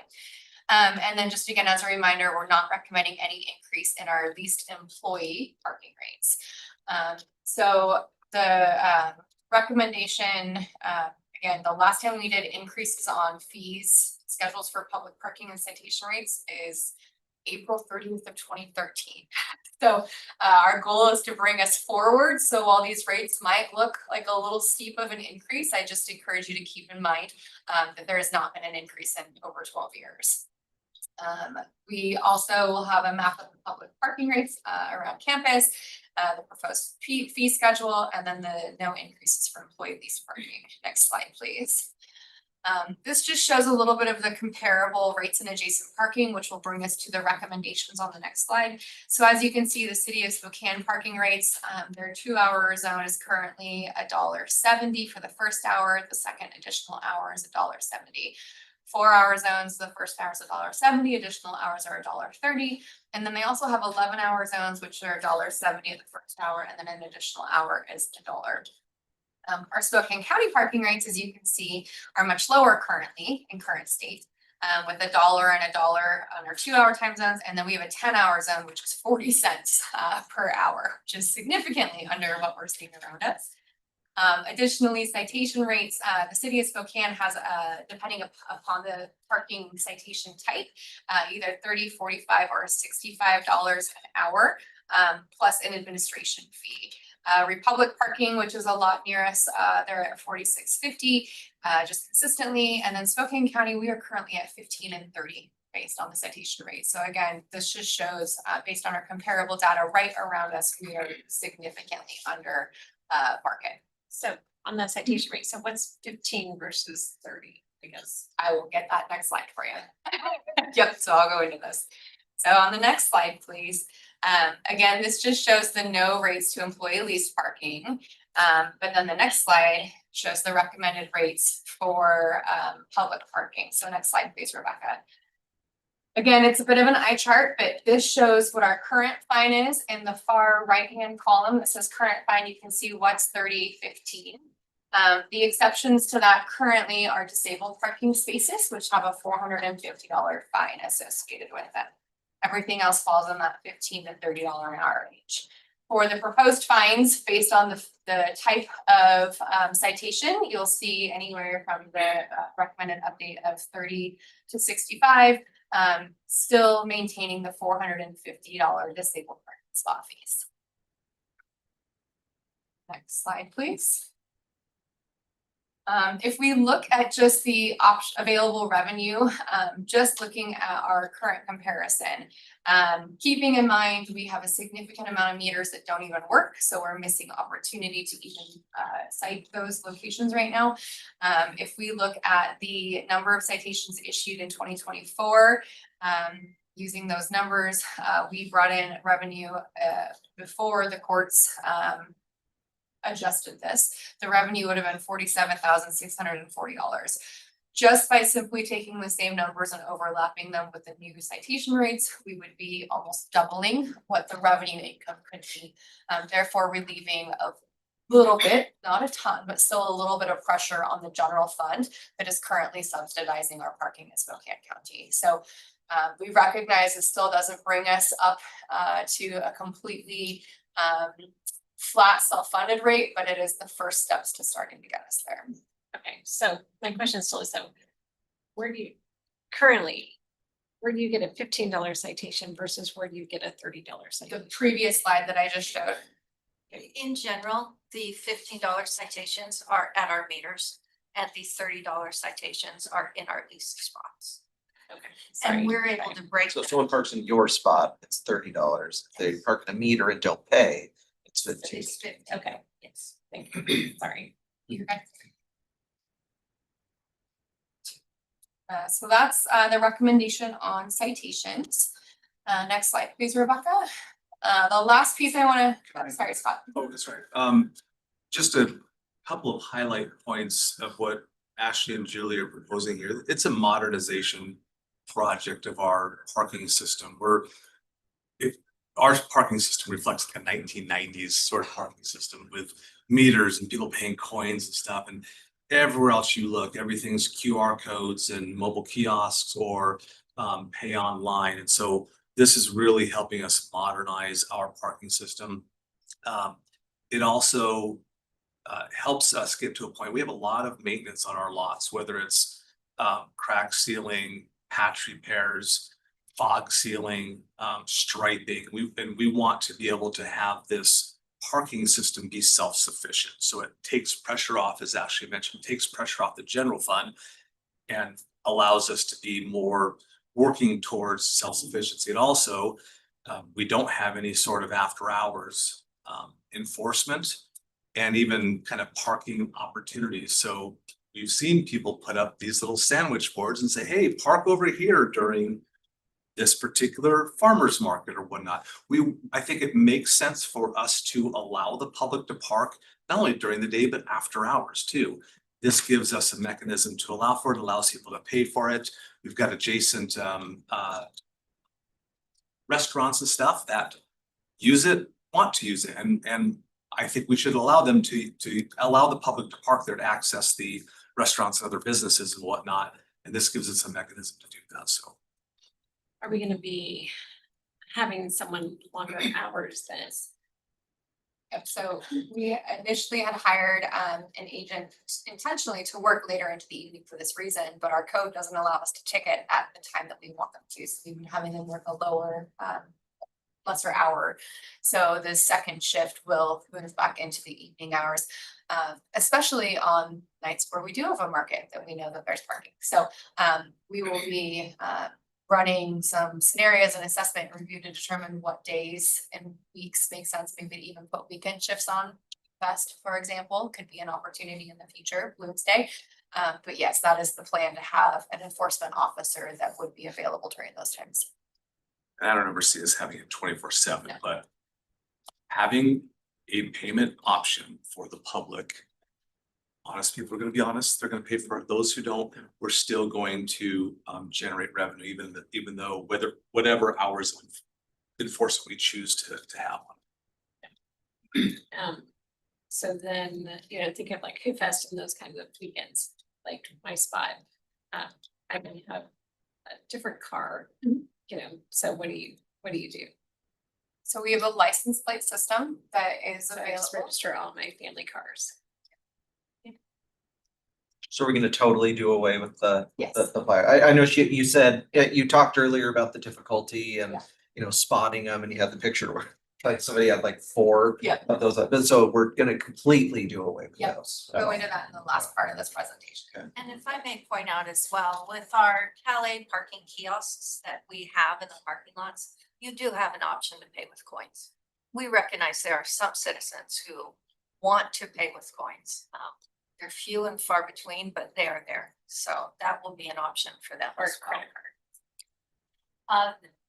There will be, you can also pay with a credit card, but with the Calais kiosk, you can actually physically put coins in it and enter your license plate number. We don't have to have meters at every single location.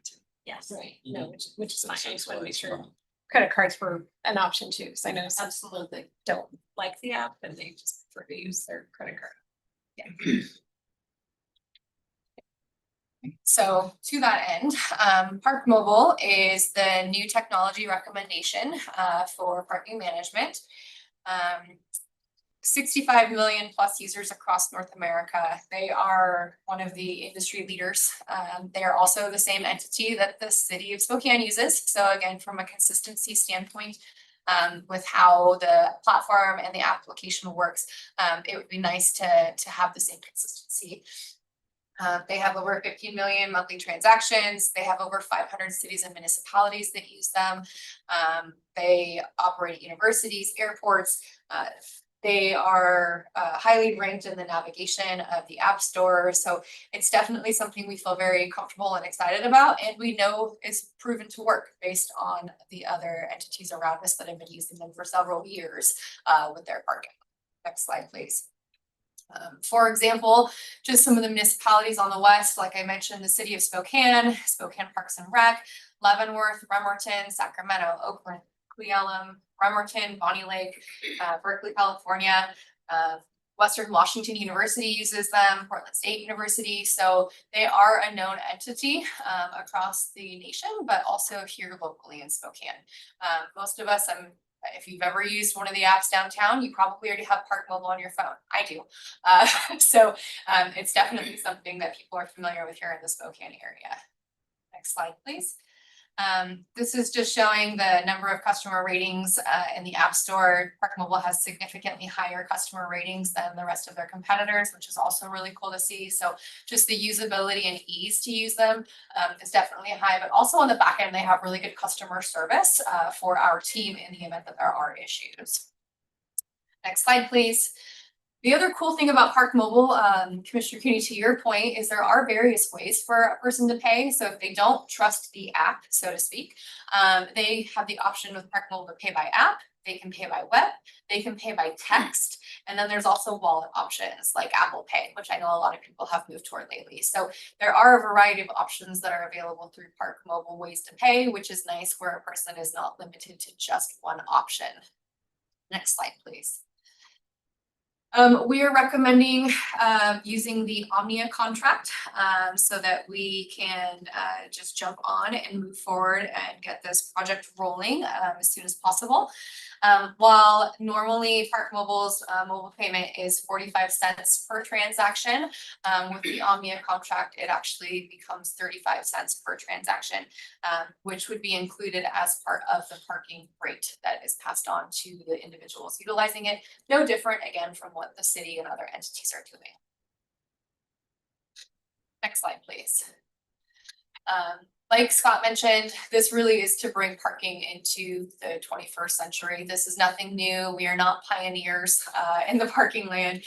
We are just trying to bring ourselves out of the 1990s. And so we are recommending on the 819 consent agenda that the board approves the Park Mobile service contract, that Spokane County Code, we do the public hearing and we can update our parking code, and that we would recommend the adoption of the resolutions for the updated map and parking lot list, as well as the rate fee schedule. Any additional questions I can answer, or any materials that you would like from me prior to the 819 meeting? Commissioner Waldron. Yes, I'm just confirming. I know you already said this, but just confirming this is only for all the public pay. This doesn't impact our employees in any way with their parking. Correct. The employee leased rates are not changing. We are not recommending an employee lease rate changing. It only impacts public parking and then any citations that are issued to anybody parked on our lot that is not parked legally. Okay, I think it's good to get out of the 1990s. We're ready. Good decade, though. I mean, It was a good decade. Is everyone bashing on the 90s? And the clothes are back right now, but. You can take one of the meters as a souvenir. No. No, it's too late, Scott. Right, all right, so that's all we have for you guys then. Thank you. Take a meter, I'll put it in front of my house and just see what happens. Right on the sidewalk. Okay. Let's go next to Scott.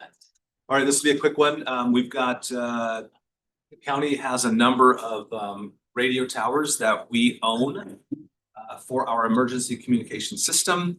A number of those locations are leased locations. This one happens to be at Phelps Field. We currently have a 30-year lease with the airport for one of our towers out there. And it calls for every 5 years a lease adjustment, price adjustment that's laid out in the lease agreement, the original one. So This was signed in 2010. We renewed in 2015, 20, and now we're at 25. So the increase would go from $1.56 per square foot to $1.92. We have about 4,800 square feet. Annual increase is about $1,700. These funds are paid for out of our emergency communications sales tax, the 1/10. So this would be to amend the lease agreement to reflect the higher lease rate and run it for another 5 years before the next adjustment.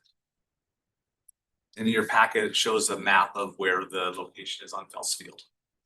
Also the amended lease agreement. Questions? Pretty straightforward. Straightforward. Yeah. Okay.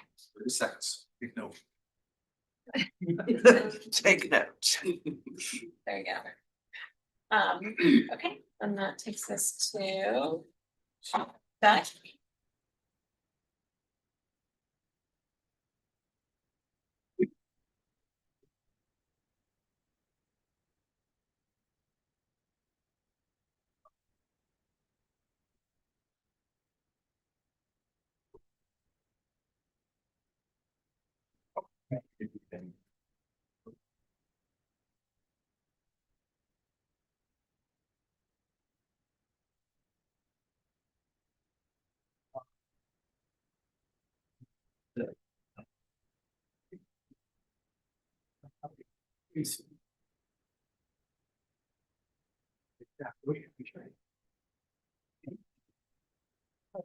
Like, do you want everyone at the table? I'm not sure what the Commissioner French has in mind. I know that we do have some guests and certainly would be happy to welcome them to the table. I think they're here for you if you have questions. Okay. We have representation from the school district. Students here. I believe Mr. Rick Betts with one of the organizations, Hoop Fest, that's part of this and has been at work behind the scenes. And I don't know if I've met this gentleman. Ed Walker, Spokane Youth Sports. I was gonna say you look really familiar. Very good. Does Commissioner French want to? He was supposed to get on Zoom. I'm trying to reach out to.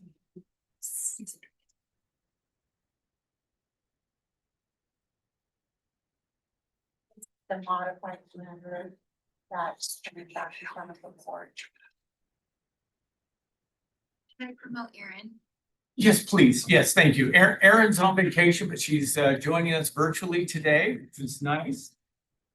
And as Victoria mentioned, while we're waiting for Commissioner French, you may recall last week at the meeting, there was some great discussion and some direction for staff to suggest a few adjustments within the letter of intent to better reflect what I believe the board was looking for in regard to next steps and future communication. And to that end, myself and Matt and Jasper have all worked on this with help from my team, and I know Erin's had a chance to review. And we have made a couple changes. I can speak to that and talk a little bit more while we wait for commissioners to join, Okay. or I can just walk through it. Yeah, and I was not here last week, so I'm happy to get a quick update. Okay, great.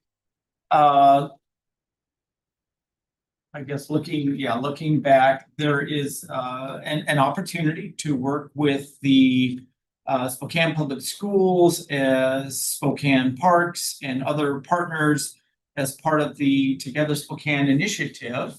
And Commissioner French has been meeting with this group for many months. We've had a few touches ourselves, and they're looking at an area adjacent to the fairgrounds, the STA lot, which you may recall the county has a first right of refusal in place for, with the idea of further exploring the concept of housing an indoor sports complex out there, along with parking, serving that at the site. And adjustments that we made to the letter to help clarify that are exactly what I described. I think the prior version was a little more open-ended. And again, we just looked to make a few changes that would reflect the county's willingness to move forward and continue to discuss and explore this opportunity and further evaluate it. So with that, I believe Commissioner French mentioned he had been in communications at the STA level and that there was a potential likelihood that it may become available for the county to acquire around 2028. And again, I'm just recalling last week's discussion. And I think he mentioned some interest in the county using REIT funds to acquire that. I don't think anyone's aware right now what that may or may not look like as far as dollars. And again, that would just be part of many next steps in continuing to look and evaluate the opportunity and have those conversations. If the county is open to doing so. Okay. So. Yes, because we just looked at our REIT dollars this morning as we're looking to commit a bunch of our REIT dollars for now. Oh, Doug, it doesn't look good. So. As we have a $30 million boiler issue that we have to figure out how we're funding. So that was a discussion we had earlier this morning on our capital facilities that we need to look at funding. And so they're going to be coming back to us when we get back from break with what that's going to look like. So I think we're going to need to know what that outlined costs are going to be as we look to, because that is potentially $2 to $3 million a year out of REIT. Is what the discussion was prior to this morning. So sure. Sorry. And my understanding is, again, if the board would like to proceed, it's being open and committing to further conversations to further evaluate and among other things, certainly identifying what the cost of that land would be one of many things. And this is something that's out, you said 2028. Commissioner French indicated per his conversations with STA that he felt it may become available for acquisition on or around that time is what I recall from last week's So do we need a letter of discussion. intent that takes us that far out? That's committing. I don't know, I guess I'm just trying to. So I reached out and spoke yesterday and then actually received an email today from Carl Otterstrom at STA. And so Carl said he spoke with Commissioner French. This is all also contingent on STA acquiring a new piece of land to build their new training center, because as of today, this piece of property next to the fairgrounds is where they train many of their bus drivers on driving the buses, because it's a big wide open space. So last month, the board of STA approved to submit for a grant application for federal funding to help with the construction of their new facility, which is over at Mission Avenue across the street from SCC. So if it's going to be a few months before STA hears back on whether they're awarded that funding. But essentially STA would like to purchase that land, build their new facility. It would include an area where bus drivers could train on there. The email I had it says that at the earliest, that new facility would be finished late 2028. So that would put the timeline for negotiations and fairgrounds following that. So we're talking best case scenario, earliest beginning of 2029, just the negotiations on price and the purchasing of that facility. So, it's a ways out. It is. I mean, we're probably talking over 4 years before they would even put it on the market, I guess you could say, that piece of land. Yes, we do have first right of refusal. It's not like they can sell it to somebody else without offering it to us, but we're looking at the first part of 2029, best case scenario, based on what I'm told by the soon-to-be CEO of STA. Okay. I think a lot of these things I mentioned last week, but just for the benefit of the commissioners, just considerations as you think about this. Commissioner Curtis just mentioned the timing of the land potentially being available to be acquired. Obviously, the source of funds, as Commissioner Cuny just mentioned, should the board consider a purchase, REIT is certainly going to be subscribed more than it was previously. Impacts on parking needs during the 11 days of the fair. As you've all seen from pictures of past fairs, that entire parking lot that we have rights to use from STA is 100% full during the 11 days. It's 11 days. We also have impacts on Spokane Indians baseball fireworks nights. They do that about 20 times a year. They use that STA lot to launch their fireworks from. There's also impacts potentially on parking within the fairgrounds. And as you can see from some of the pictures or the SketchUps here, the parking that might be contemplated to want to use for these facilities get fairly heavily utilized during Avista Stadium Spokane Indians baseball nights, for Fair and Expo utilization and activities that occur there. Aaron mentioned last week a lot of utilization of those spaces for overflow parking for vendors and exhibitors coming in and trailers and stuff being used there. And then the other question I think that was posed last week is what's the nature of these structures? How, when if it's temporary, is it not, can they be taken down? Can they be parked on top of that sort of stuff? So just some questions I think the commissioners want to further explore in the evaluation.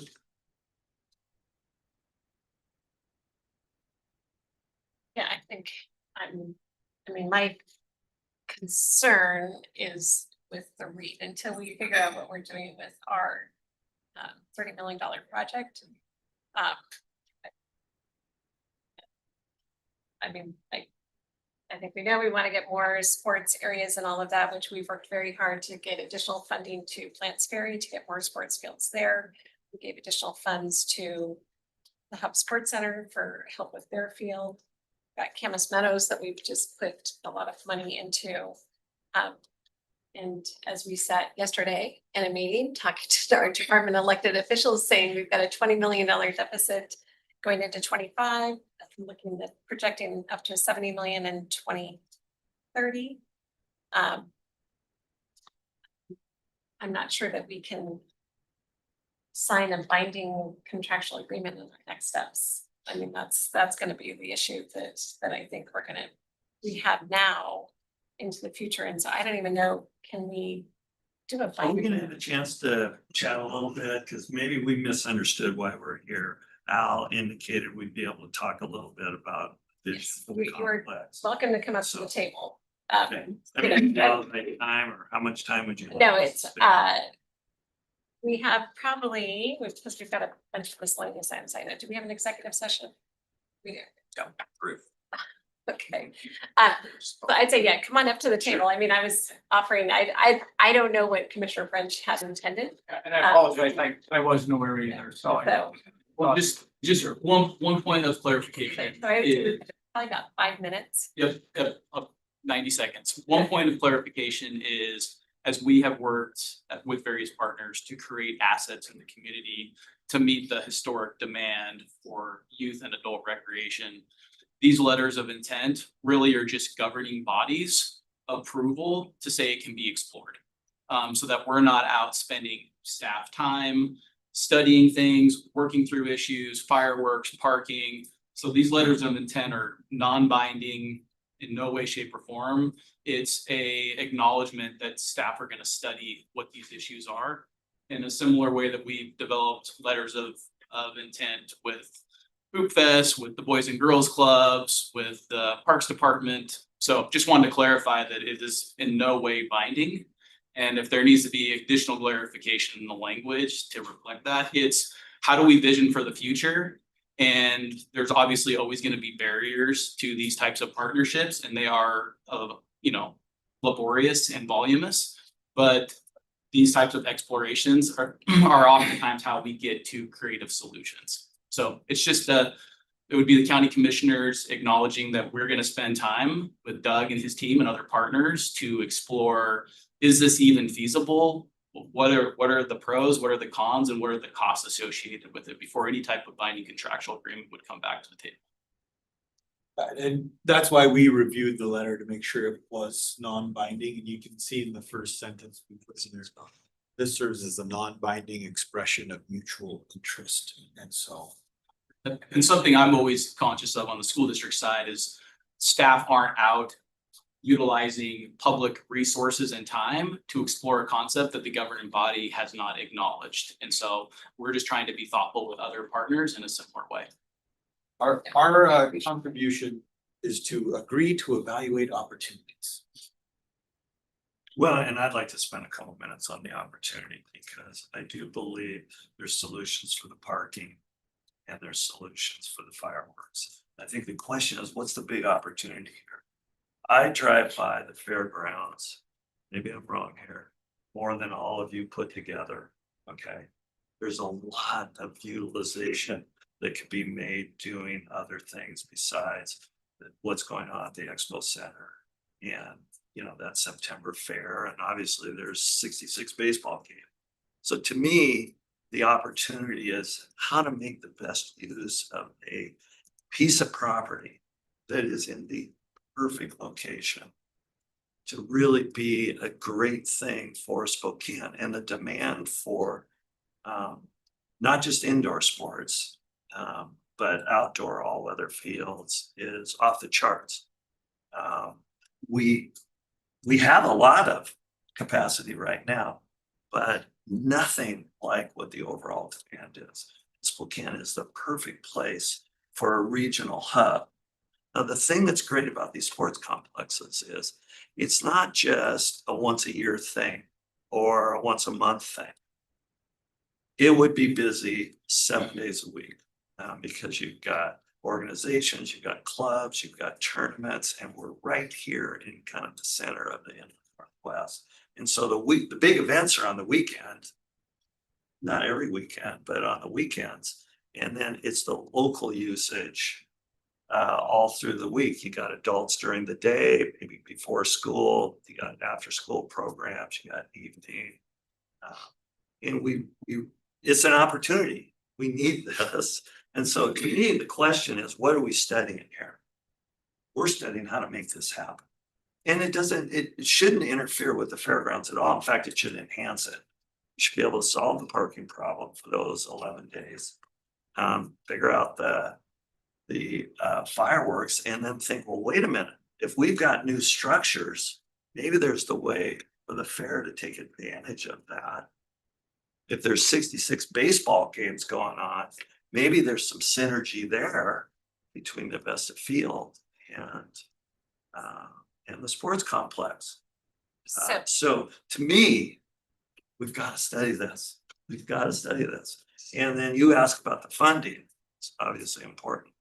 The thing about sports is there's funding, because you have a lot of people that are interested in donations, naming rights. You know, Spokane Youth Sports, ready to make a commitment. Hoop Fest, it has signed a letter for a $4 million commitment. We're hoping that the Together Spokane ballot initiatives will include, and we just barely scratched the surface on that. So to me, we got an opportunity, and the timing is perfect because of these ballot initiatives to take a good look at this. Sign it.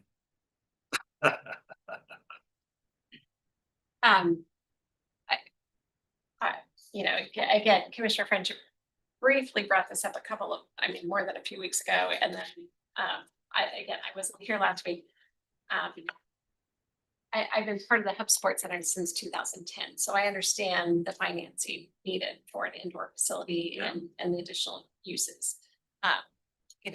Plans Ferry has an outside operator that we use. I have no idea how this is even being intended to be financed. Built, who's operating it, any of that. Which is what we would study, because what we know is, we know there's local youth demand. We know that there's a massive opportunity for Spokane to be the regional sports tournament hub and bring a significant amount of sports tourism. It's why the cross-country court's moving forward. It's why the PNQ is the largest sports revenue generating event for the county. So we know there's a huge untapped potential. And so what this is about is studying it. It's about who are the costs, who would operate it, how would it come together, what would be the potential timeline? Because there appears to be an opportunity in that particular location. In addition to, you've talked about other parts of the county, the East Central neighborhood is woefully under-resourced in terms of recreational assets for kids. So there's also a local neighborhood component to it as well. And Ben, you might talk about Spokane Youth Sports, and you have 13,000 kids involved in that. Yeah, currently serving about 13,000 kids in a variety of different sports. Could serve more in specific sports, but I don't know if a dearth of sports facilities, indoor or out, are the problem, or we're just not collaborating in a way that would allow for better use. But anything that would bring more kids to sports to play is something that we want to get behind. In your Glen Rose property relative to. Yeah, so we've fought a fight up in Glen Rose for many, many years to try to bring sports to that region. And we're looking for new opportunities, I think, and considering strongly pivoting there and committing resources that we may have used in that space to other places. So a centralized hub like this, to be a part of an opportunity like that, the Together Spokane initiative, that's exciting for us. And we're willing as a small nonprofit to commit the resources we have to that. Commissioner, I think if Commissioner French were here, if I'm not mistaken, he would also be bringing to light that the timing for this, I believe they're looking or need a letter before the end of the month. This calendar month is what I understand. And so this afternoon's meeting would be, I believe, the last time the board is scheduled to meet this month. So if this is something that the board is interested in those conversations continuing, I believe it would be Commissioner French were here, he'd be asking to bring it forward as a by-leave item on this afternoon's meeting for your consideration. So why does it have to be signed by the end of the month? So there is some time sensitivity to it, because if there is any potential that we would use bond dollars as part of the Together Spokane initiative on this project, that's something that we want to make sure that we're transparently communicating to stakeholders and voters as we prepare for that November ballot initiative. So we wouldn't be comfortable sharing this opportunity as a potential site with voters if the county hadn't at least acknowledged that it's worth studying. So how we would frame that is that we have a variety of different locations that are under review to invest in these types of assets. We would want to include this as one of those sites under review, but wouldn't want to do that without some type of acknowledgement from the county that you have given your blessing to study that as a site. Can I ask, is there any cost associated with the study of this site? Just staff time. Okay. Doug, do you have the capacity of your staff to study the site? I'm sure you know, we always find a way to help work on projects that the board asks us to work on. So we have really good expertise. We're stretched thin, but we kind of live in that space. And so I would definitely lean on Erin and her team as well as Maddie, but I think we have some talented folks that could certainly find time if this is something that the board would like us to do. I see Commissioner Jordan, you raised your hand. I just wanted to say, I think Commissioner CUNY raises good questions. Scott laid out, I think, a good summary of what some of the unanswered questions were that we talked about last week. And from my perspective, we'll certainly need to explore those going forward. And as I recall, sorry. As I recall, I think Doug and Aaron, we asked you last week, whether you recommended that this is worth considering and that we engage in the exploration. And I think the answer was yes. And Aaron had talked about maybe some opportunities for just better kind of visioning and master planning about maximizing the opportunities in the fairgrounds area. And I know I spoke with the Spokane Indians as well, who are certainly a stakeholder in this discussion. There's a letter from them, I think, in the packet, again, saying, let's explore this. It could be a good thing for the whole area there in terms of the opportunities. So my question to Doug is just to clarify, do you feel comfortable that the letter that we have reflects that discussion last week and that we're really at the exploration and not commitment stage? I believe Okay. I think I heard you say yes. Sorry, I'm having some audio issues. So Mr. Jordan, do you have the letter? Have you seen the letter? I just got a chance to kind of skim it. Okay, so I guess part of my concern is the next steps is it says we intend to work collaboratively to draft a binding contractual agreement that formalizes your role, responsibilities, and benefits. I'm not comfortable saying that that's a next step. If we're just saying we're going to explore it and we're going to talk about it, and we're okay doing that, which I am okay exploring it and having more questions answered, but I'm not okay in the letter saying that our next step is that we intend to work to have a draft binding contractual agreement. Commissioner, I think we're open to any language changes. I think what we're trying to avoid is any type of misalignment where the county is saying, we never said we were exploring this. We never said we're studying this. I think that's ultimately, we're trying to look very aligned as local municipalities. Okay, and Commissioner Waldorf, did you have a comment? I'm sorry. No, I think maybe just altering. I'm excited about the idea of exploring, and we're looking at all the pros and cons of using the site for different purposes. So maybe to your point, Chair Cuney, could we just massage that part of the letter to say, we're committing to a partnership where we're going to explore the opportunities for this site, rather than, I agree with you, rather than saying we're going to enter into a contract right away. Because do we need to enter into a contract to explore, I guess is the question.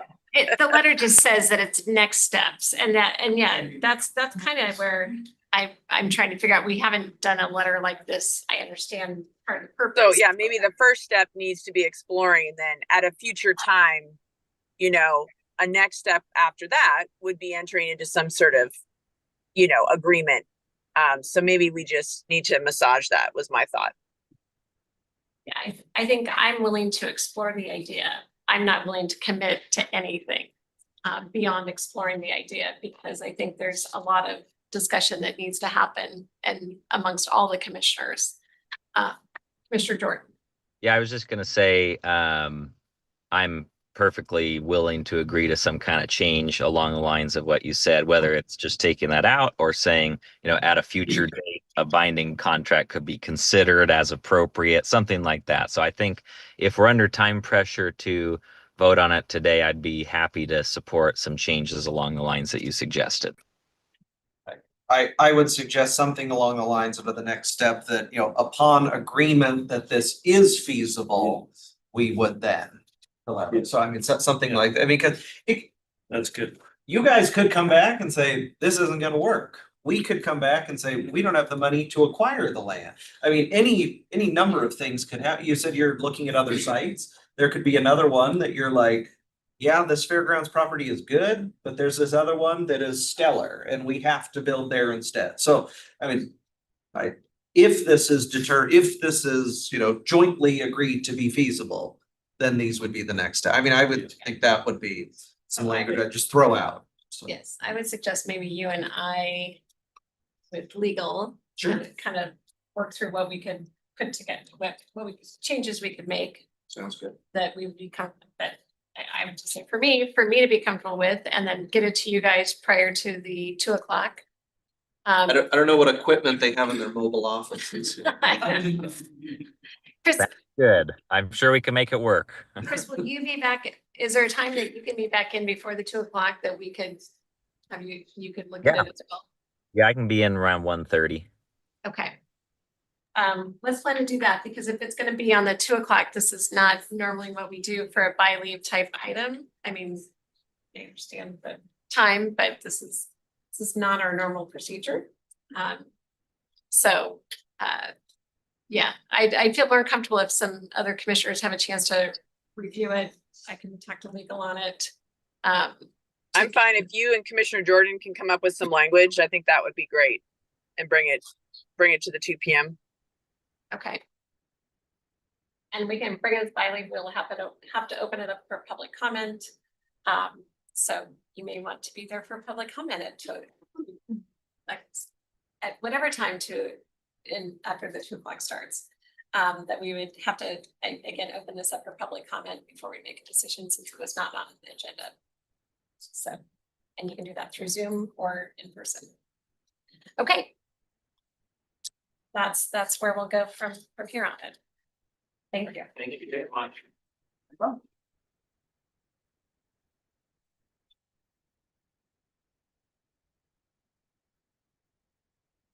Okay, that's gonna take us to miscellaneous, and we've got several executive sessions, so. I think I'm gonna have to jump off. So I may have to miss the execs. Okay. I'm sorry. That's Just okay. about ready to head to where we're going for Carolina's track meet. So One thing for miscellaneous I just want to throw out there is we've got the start of the fair is coming, as Erin and Doug know. And we typically do the Council of Governments. I'm trying to figure out First day. first day of the fair, what we would Right. do for an agenda. Because it's actually a lot of work to put this together, and I've got the state of the county the next week.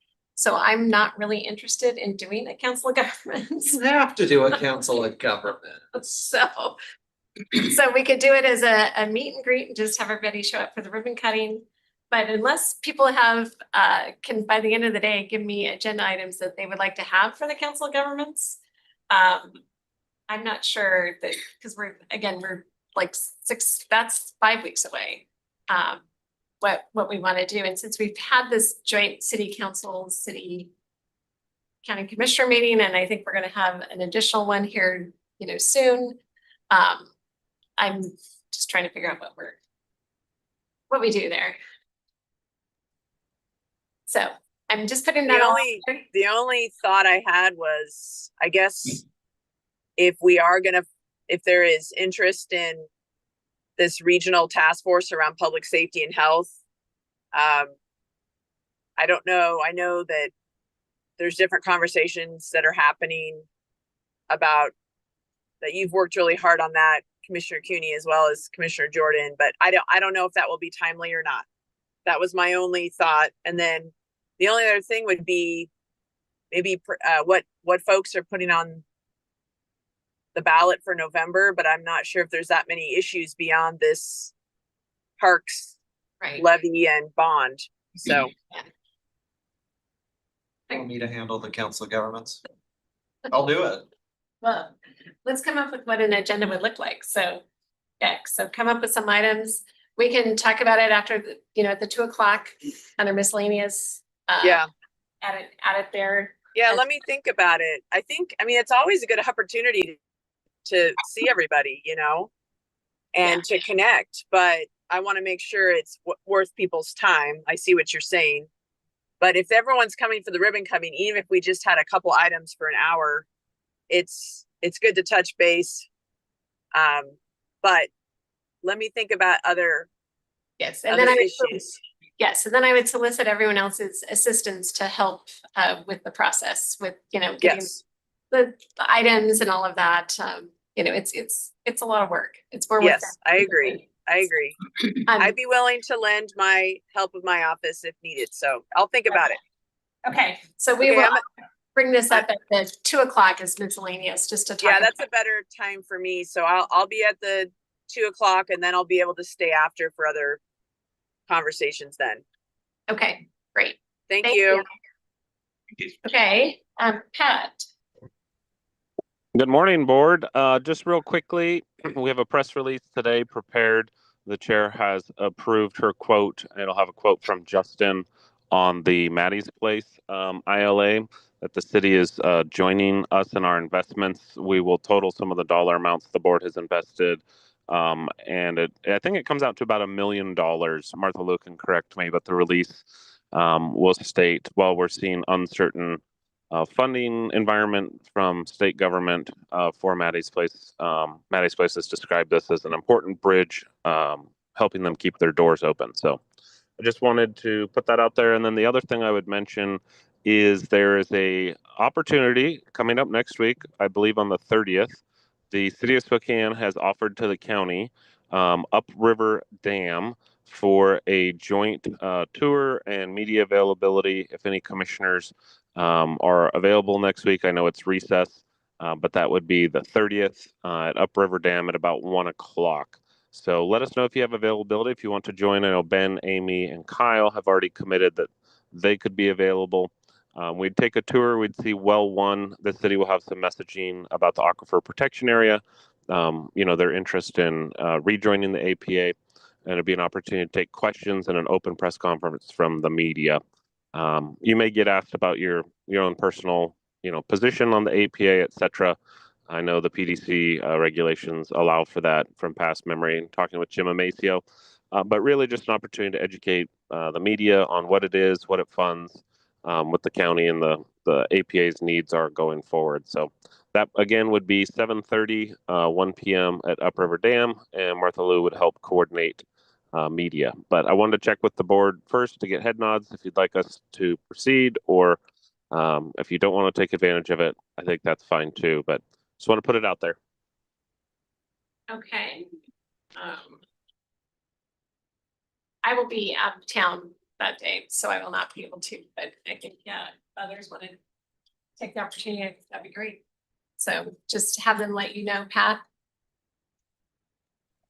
Sounds good. Yep. If there's any objections, just let me know, or any questions, we can follow up with you individually, and I'll be at the 2:00 as well.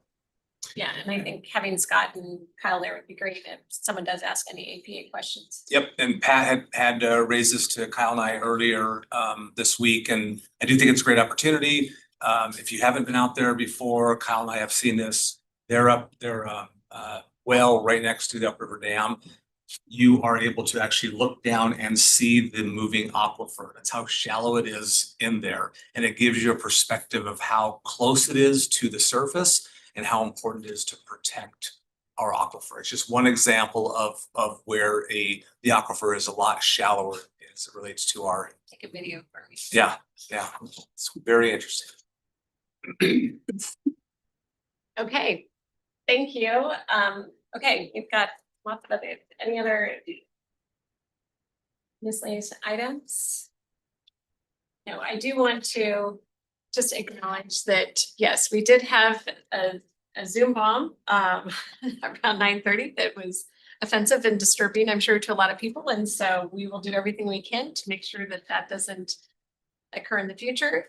I don't think we can, you know, say it's not going to happen in the future, but we want to try to do everything we can. I don't know if anyone else wants to comment on that. But that was not great. So Commissioner Jordan.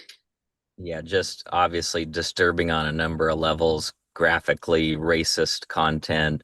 And I just appreciate anything our team can do to make sure that doesn't happen again. Okay, thank you. This will take us to our executive sessions. We have 3 executive sessions today. The total amount of time will be approximately 1 hour. First, no action in any of the 3. The first one I'd like Scott Simmons, Kyle Twig, Jeff McMorris, Jasper Coulter, Ben Bradabo present. That's a real estate negotiation issue, approximately 20 minutes. The second one is pending and potential litigation. Scott Simmons, Devin Kurta, Jeff McMorris, Justin Johnson. Again, no action.